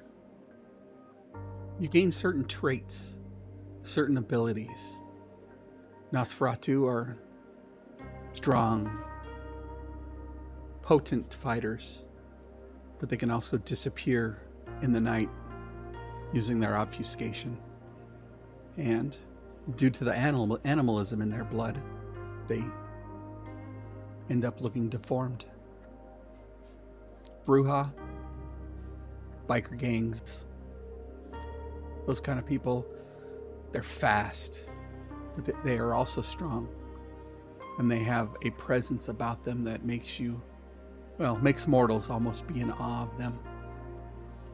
The Gangrel, they're like feral outlanders. They blend Kindred and the beast. They take on animal forms, and they grow claws when they fight, and their snouts elongate, almost like you describe werewolves, except for they're not werewolves. They have kindred blood in them. And they are resistant to certain types of weapons. They have a very strong fortitude. And then they can also adopt animal shapes and animal likenesses, and growing long teeth and fangs and talons, and we call that the Protean discipline. You mentioned something about the Camarilla Yeah, a bunch of fascists. fascists. Well, at least that's what us in the Anarch call them. And as you're having this conversation, the driver lowers the separating window between you and him, and he looks back relatively matter-of-factly. Miss Jacqueline, a white van is following us. I'll try to evade it, but they're faster. And each of you turn back, and you can see a white van in the street behind you. It's definitely the same one that was chasing you earlier. And despite the driver's best efforts to lose them, the limo just can't maneuver quickly enough, and the white van is gaining upon you. Jackie, she looks at you impatiently, and she says, "Don't be shy. I see some of you have guns. Now's the time to use them." And she presses a button in a console next to her, and the moonroof slides back, and the windows start to go down. Pew pew. Jackie, how much time we got on this sun timer thing? We'll be there in plenty of time. We just got to get these guys off our tails. Hey Google, Sam doesn't- when is sunrise? Sam doesn't even ask any questions or do anything. He immediately takes the pistol, ejects the magazine, checks the slide, inserts the magazine again, racks a bullet, pops out of the sunroof. All right. Go ahead and make a composure plus firearms roll to take Ooh, that's aim at the white cool. van. Composure. Right. Difficulty So- is going to be 3. Plus firearms. 2 successes. I'm going to use another willpower. Okay, put a half/ in your willpower slot. Yep. Reroll 3. Okay. You can go So for margin. that's 3 3 successes. successes. As you stand up, you pull the SIG P365 to bear. You fire. The driver dodges a little bit, and you see the front left headlight explode. The van swerves a bit and then is back on your tail, again gaining ground. Would anybody else like to use their firearms? I think at this point, like Sam, you went up out of the moonroof, right? So you go up common cool. You popped your clip out. You popped the magazine out. You like did it professional, right? Blake does not look this comfortable or this composed. But I'll like I got this gun awkwardly in my waistband, but I'm sitting in a car, so I can't get it out. So I'm like scooching down and trying to pull the gun out and get the gun up, and just like look at Alex and Marsh and be like, I guess this is our life now. And I lean out the side window, right, because they roll down the window. Mhm. I'll lean out one of those things, and I've seen my fair share of action movies. So I'm gonna just, because I feel like I'm living in an action movie, I'm going to do what they would have done in an action movie, and I'm going to aim for the tire of the car behind me. All right, go ahead and roll a composure plus firearms. Difficulty is going to be 4. Because I'm aiming for something specific. Come on. That's 1 success. 1 success. I will spend a But that willpower is- to roll 3. Is that fine? A 10. Oh, so if I can actually roll another 10, then that's good, right? Yeah, that'll be Yeah, 4. that is 4 Okay. successes. So I'll spend a willpower, my second one, Okay. and I can re-roll 3, right? Up to 3. Yep. So I'll roll 3. One of those things. Ooh. 2. The only thing that's going to save me here is a 10. Yep. Get another one, it'll be 5. No. Ah, Get one Okay, of those. so that's a As fail. you lean out, you fire, you see the sparks go from the asphalt as the driver pulls to the right a bit, and your bullet lands on the asphalt and ricochets away. Sam. Is it working? Gonna fire again. All right. Difficulty 3. Come on, Sam. Composure plus firearms. But- That's 6 successes. Ooh, nice. As Double as he reaches up, he checks the slide again, he concentrates, and he remembers, all the experiences he had, all his training, and he pauses and he waits and he breathes, and he realizes he doesn't have to wait for his heartbeat to go to take the shot. He just stops breathing, fires, and you see the blood spray from the driver's side of the window as the van veers off and crashes into the wall. Probably do a double tap center mass. As you guys continue Ooh. through the early morning. Nice shot. Nice shooting, Sam. Yeah. Well, I wish I could say it was my first time. You make your way through the city streets, this industrial area, butting up against the freeway overpass. The Red Star is a dingy 2-story bar. It's the kind of place where drinks are unpretentious. Mostly beer and bourbon. Fanciest cocktail one can order here is a Jack and Coke. A no-nonsense brunette wearing jean skirt with a leather vest introduces herself. I'm Sage. Bruja. fellow kindred, come with me, and I can show you to our room. This leads you to the bar's downstairs windowless storeroom, where threadbare sheets cover thin hospital mattresses. Sage points at the mattresses on the floor of the storeroom. You are already feeling semi-comatose at this stage. You just want to lie down, as does Sage. The actions of the night have passed and start to sink in. Alex,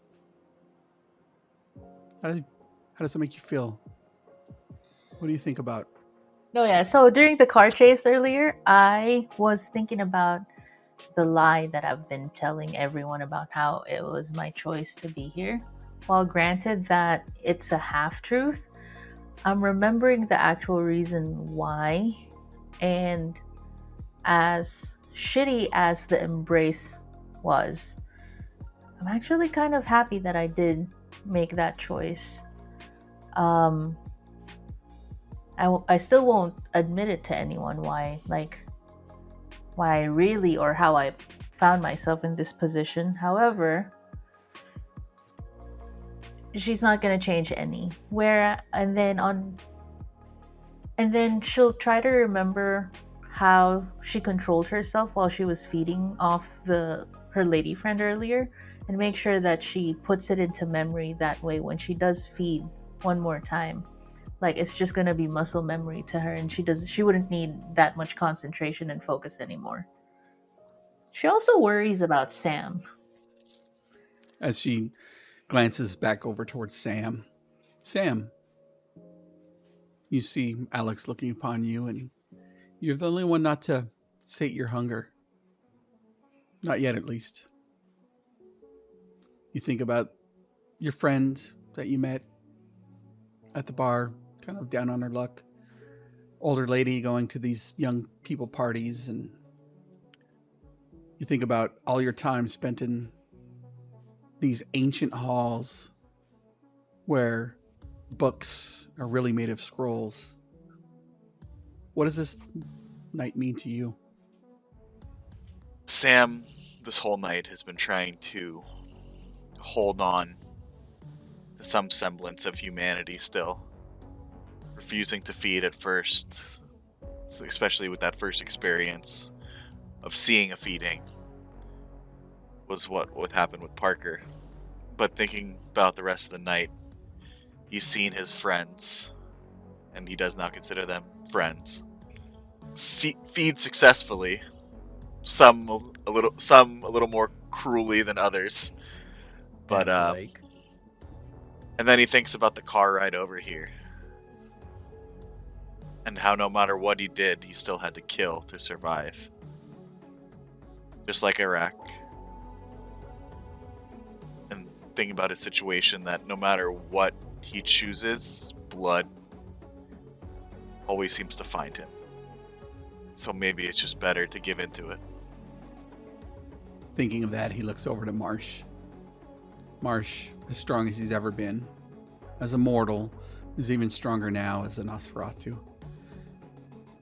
But you're not sure you can really control those animal instincts that you have. But learning from Alex and understanding your training and discipline, you feel you can at least control it going forward. But looking back, what does this night mean to you? And an interesting night. Learning what kind of kindred I am was interesting. It's exciting to know how strong I am, and some of the things that I've done tonight. Being able to hide in the shadows and people can't see me, passing without a trace. But wondering why, of all kindred, why a sewer rat type, animal? Love the fact of the strength, but I'm just sitting there like, fuck, I'm hideous. I'm going to continue to get uglier, and a little disappointed, a little sad on that, but at the same time, kind of mixed emotions, excited about the things that I can do and how strong I am. Wish I could go do some MMA fighting right now with the strength I have. Yeah, and you long for the cage. Maybe it's more for the camaraderie of those people the opponents you've had and the people you train with. But you think about how maybe the crowd would react to what you've become now, the hideousness, and you look across and you see Blake's smooth skin, his perfect smile, face for TV, but with a really weird sense of how he goes about things. And Blake, you've been down on your luck for several years at least. Had your big break several years ago. Mm-hmm. Many years ago. Came out from the Midwest. The next up-and-coming big sportscaster. Mm-hmm. You have your own show on the local radio stations, syndicated on cable, your own podcast. And here you are, getting ready to go to sleep under some hospital sheets and what look no more than old couch mattresses. What does tonight mean to Blake? Right, like I'm staring at these stains on these mattresses, hoping that it's blood, and thinking it's probably something else. And I'll be honest, this isn't where Blake thought he was going to end up after such an exciting night. You know, we had it was 30 minutes ago we were in the penthouse of some high rise, and a 7th floor motel, and this is stinging a little bit on the ego. And you know, he thinks back to the first time he came out from the Midwest, and he sat on the beach in Santa Monica right by the pier, and he watched the sunrise. It was the first time he'd ever seen that sort of scene, right? Like the sand, the warmth, even in the middle of the night, the warmth that the sand held, and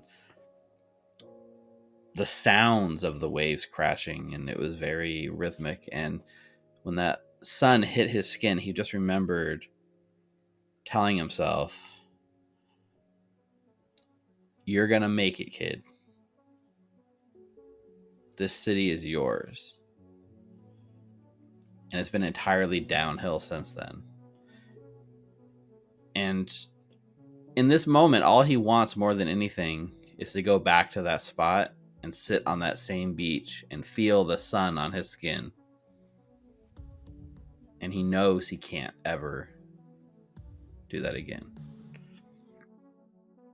And looking down at the stained mattress, I'm sleeping on the floor underneath this bar, kind of looking around at, trying to see if anyone else is as disgusted by this as he is.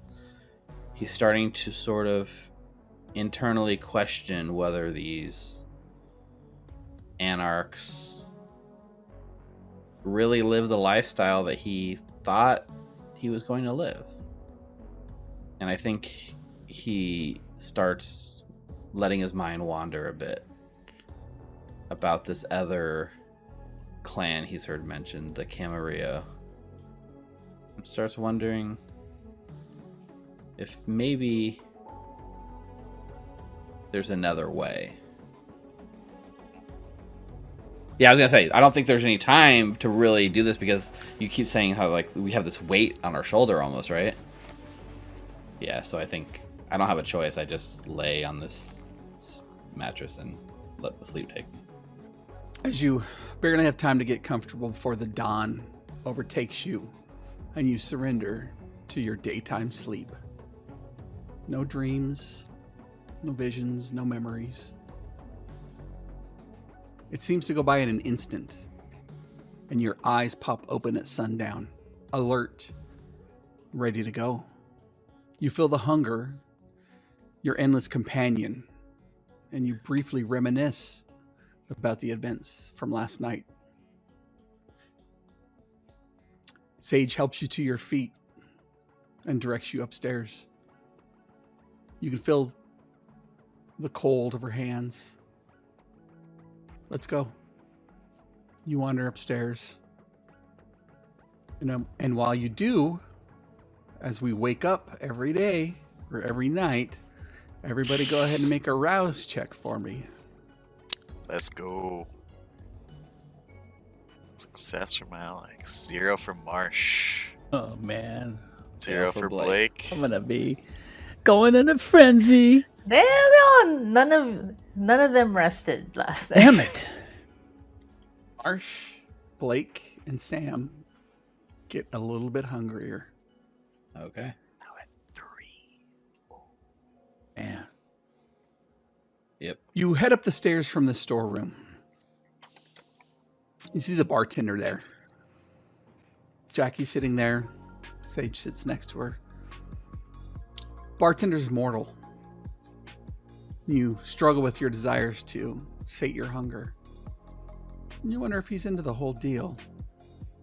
That same scent that you had on the driver, you can smell on this bartender, Blake. Jackie tells you, I haven't heard from Marcus. And a bit of a worried look is upon her face, as if she intended to hear from him at this time, or at least have a message from him. She checks her flip phone and steps away from the budding coterie, leaving you with Sage. Sage looks at the bartender. Make sure you ask him if you need anything. He's a ghoul.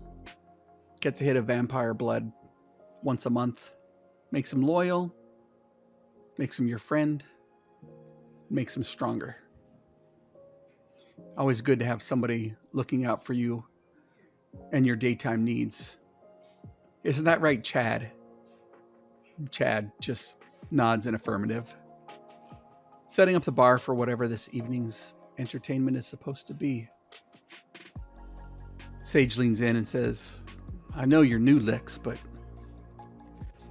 I don't know what you've heard from Jackie. You guys should definitely join the Anarch movement. But I'm not going to force you or anything. It's up to you. Yeah, can you talk about that a little bit more? Like, there's the Camarilla and you. Are there only 2 factions here or what? Yeah, it's the Camarilla and the Anarchs. You see, the Anarch movement is freedom from fascists, capitalists, and other assholes. Elders try to hoard all the resources, keep all the blood to themselves, and push us younger licks under the bus and into the hands of the Inquisitors. Psha, not on my watch.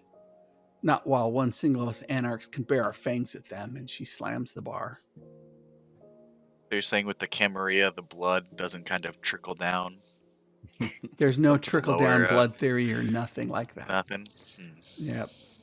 They just Yeah, keep it all for themselves. It's a big myth.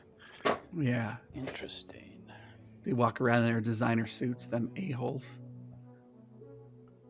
I like Just all the rules. adjustments work. Me too. Sam's having a hard time focusing on what she's saying, and keeps eyeing the bartender. Is there an ongoing feud right now between the Camarillas and the Anarchs, or is it just estrangement on both sides? Well, you typically don't find Camarillas occupying Anarchs' territory, nor will you find Anarchs in any Camarilla territory. There is an ongoing feud, and depending how bad it gets, like it did in London, I mean, it's, we overthrew them bastards and kicked them out of the city, and, well, a lot of those bastards died there too. Hang on a second. Are you talking about that? What's that movie?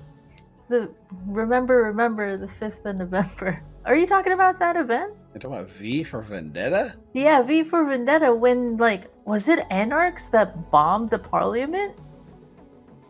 I mean, if you're in tonight, history, that's maybe, the movie. but Oh, interesting. Wait. So you guys have your own territory, and they have a separate territory. So, what is your territory? I mean, everything here on the west side, So like from the all, shitty places like Melrose, nice places.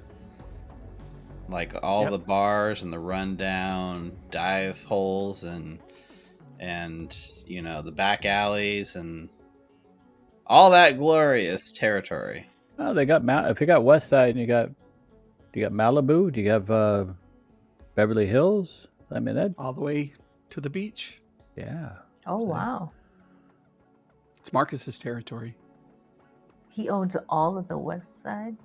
Sorry, Well, Sam. He doesn't own it, but in theory, I guess he Sorry. does own it.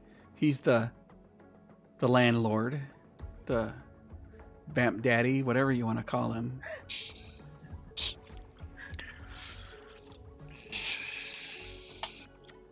So then, what's the flip side of that?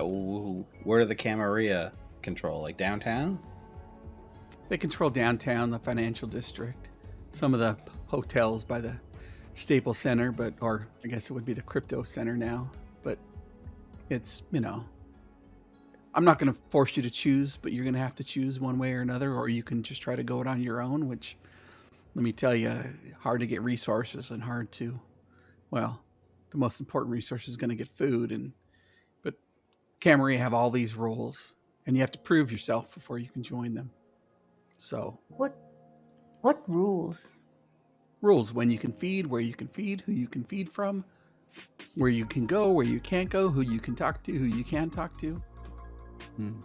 Sounds pretty fascist. Let me ask you though, Sage. Do they sleep on stained basement mattresses?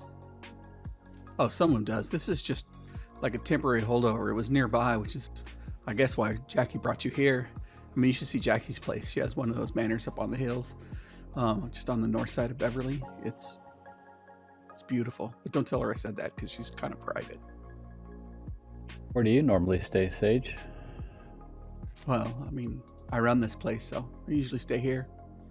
People drop in, try to convince them that the way to go is the Anarch way, But let me tell you, it's being free is much better than being under the thumb of the Camarilla.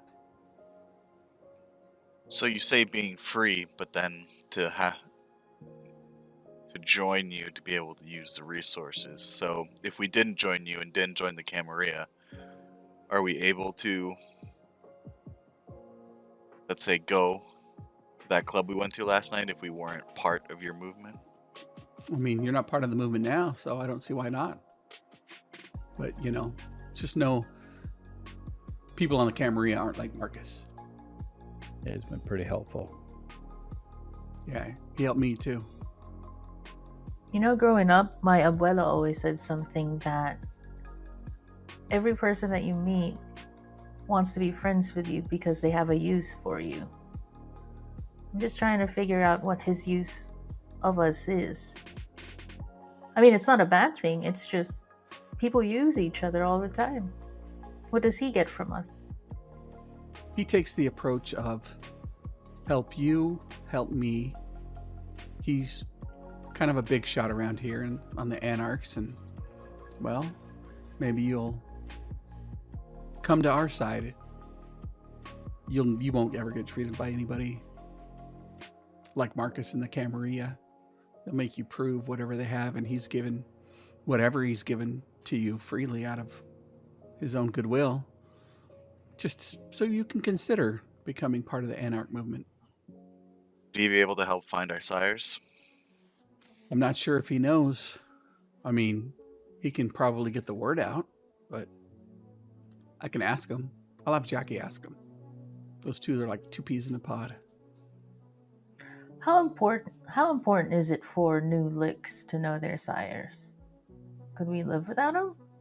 Yeah, I mean, I didn't know my sire. Marcus took me in when I was just like you, a couple days into my unlife. Didn't know much. Unlike- Brought me here. you know, kind of been here ever since, but didn't have to worry about much. Didn't have to go on my own feeding schedule with, you know, the low lifes. Feed on anybody I wanted. You keep mentioning feeding, and I keep looking over towards the bartender. I get the idea of these ghouls. You know, you need somebody to watch your back when you can't do it for yourself, but I mean, that's a lot of trust you place in someone, ain't it? Well, they get a hit of the blood.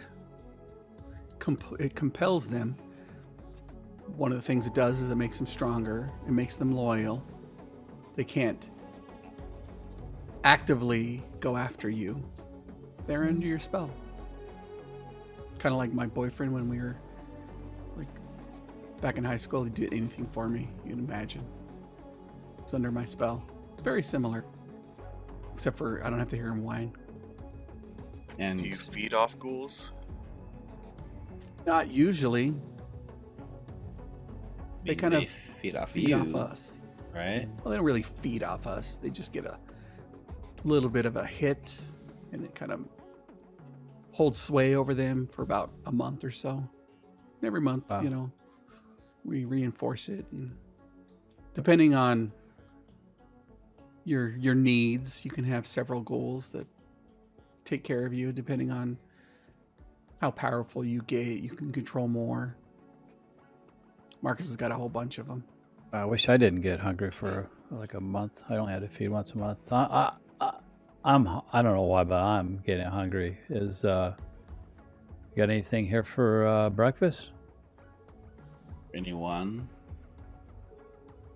Like, I mean, nobody's here right now, but where do you But, normally go feed at? Like what? Like, teach us, right? This is new. I mean, we got some blood bags that we picked up at the blood bank that, well, Chad picked it up for us. That probably hold you over until you get out in the town, if that's something you want to do. Yeah, I'll definitely try a bag see how it does. I mean, we're anarchs, right? We could just do whatever we want, whenever we want, to whoever we want, and it's all good.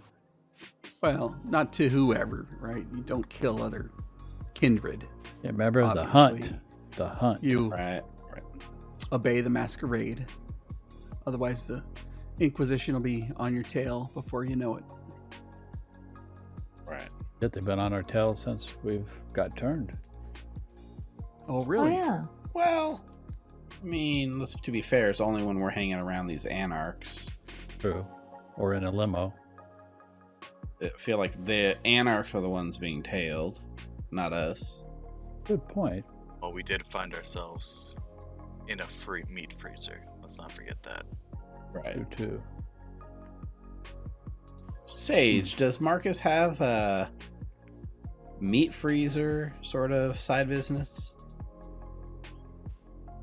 I mean, I'm sure there's a meat freezer in his territory somewhere, but Jackie never talked about having a meat freezer. Just curious. As the conversation with Sage winds down, Jackie returns. She says nothing of Marcus, but tells you, I have some important information, Alex. Your sire is alive and wants to meet you. How did you know? I mean, we have ways of contacting. Somebody got a hold of me, and, well, Are they here now? they're waiting for you. Well, they're waiting for you at the Armitage Hotel. Where's that at? Well, I've arranged a meeting for you. Problem is, the Armitage Hotel is one of the very few Camarilla bastions in town. You hear Sage scoff and snort kind of under her breath. And Jackie says, Sage and the Anarchs have pretty strong opinions about the Camarilla. And Sage exclaims, fucking fascist assholes. I hate them so much. It's just, I mean, you're immortal. Why spend it being a dick forever to everybody? Jackie goes on to say, Camarilla, your political faction, that would rather have nothing to do with us. They've circled their wagons against the Second Inquisition, and they dabble very little in our affairs. Frankly, I prefer it that way too. They have a million roles about population control, upholding the secrets of our existence. Sheila glances back to Alex and says, "Your sires promised safe passage. And though Kindred can be duplicitous liars, Armitage is considered safe ground. A temporary Elysium, if you will. It's where many of the Camarilla vampires hunt and feed. And they would not risk violence there." And Jackie wonders audibly, "Your sire being in a venue known to be frequented by the Camarilla is news to me. Must be an extremely recent development." Sage says, "I mean, I can monitor you from afar and swoop in if you encounter trouble, if you guys want to go. But knowing who your sire is, well, probably one of the most important things your Malik can know. I mean, I'd really like to know." Jackie says, "I just know them in passing. I'm surprised that they appear to be a Camarilla sympathizer now." That's where we'll go ahead and end tonight's session. Ooh. I'm so nervous. Alex, you're So royalty. hungry. Alex. All right. Thanks for joining us for episode 2 of the starter pack. The New Blood is our new blood, or at least one of them. Go to find out who their sire might be. Catch us next week, 7 p.m. here on Twitch. And episode 1 will be available on YouTube at noon if you want to circle back and see what happened in episode 1. Thanks to Molten Hosting for Molten. Molten! the easy solutions for our many games of fun that we've had. And look them up at moltenhosting.com. Use code RECALLKNOWLEDGE to get your first month free. Does anybody have any parting words? Thank I you wanted to so give much for watching. Yeah, I want to give shout outs to Hydraxos and No Way Really, who are hanging out in chat and chatting with us tonight. You guys are awesome. Thanks for doing that and interacting with us. Also, can't go by without giving a huge shout out to David Sims, our Patreon supporter. Woo woo. We have David. We love you, David. So if you want to join David and get shout outs and advanced screenings of our stuff before it hits YouTube, head on over to patreon.com/recallknowledge. And Games with Steve GMing. Yeah. Yep. We're about to start up our Pathfinder campaign. All right. Yeah. That's going to do it Thank for you, us Rick. tonight. Yeah. Thanks to Steve, Richard, Nina, and Mike. And we'll catch you next week. Stay safe, stay healthy, stay out of the sun.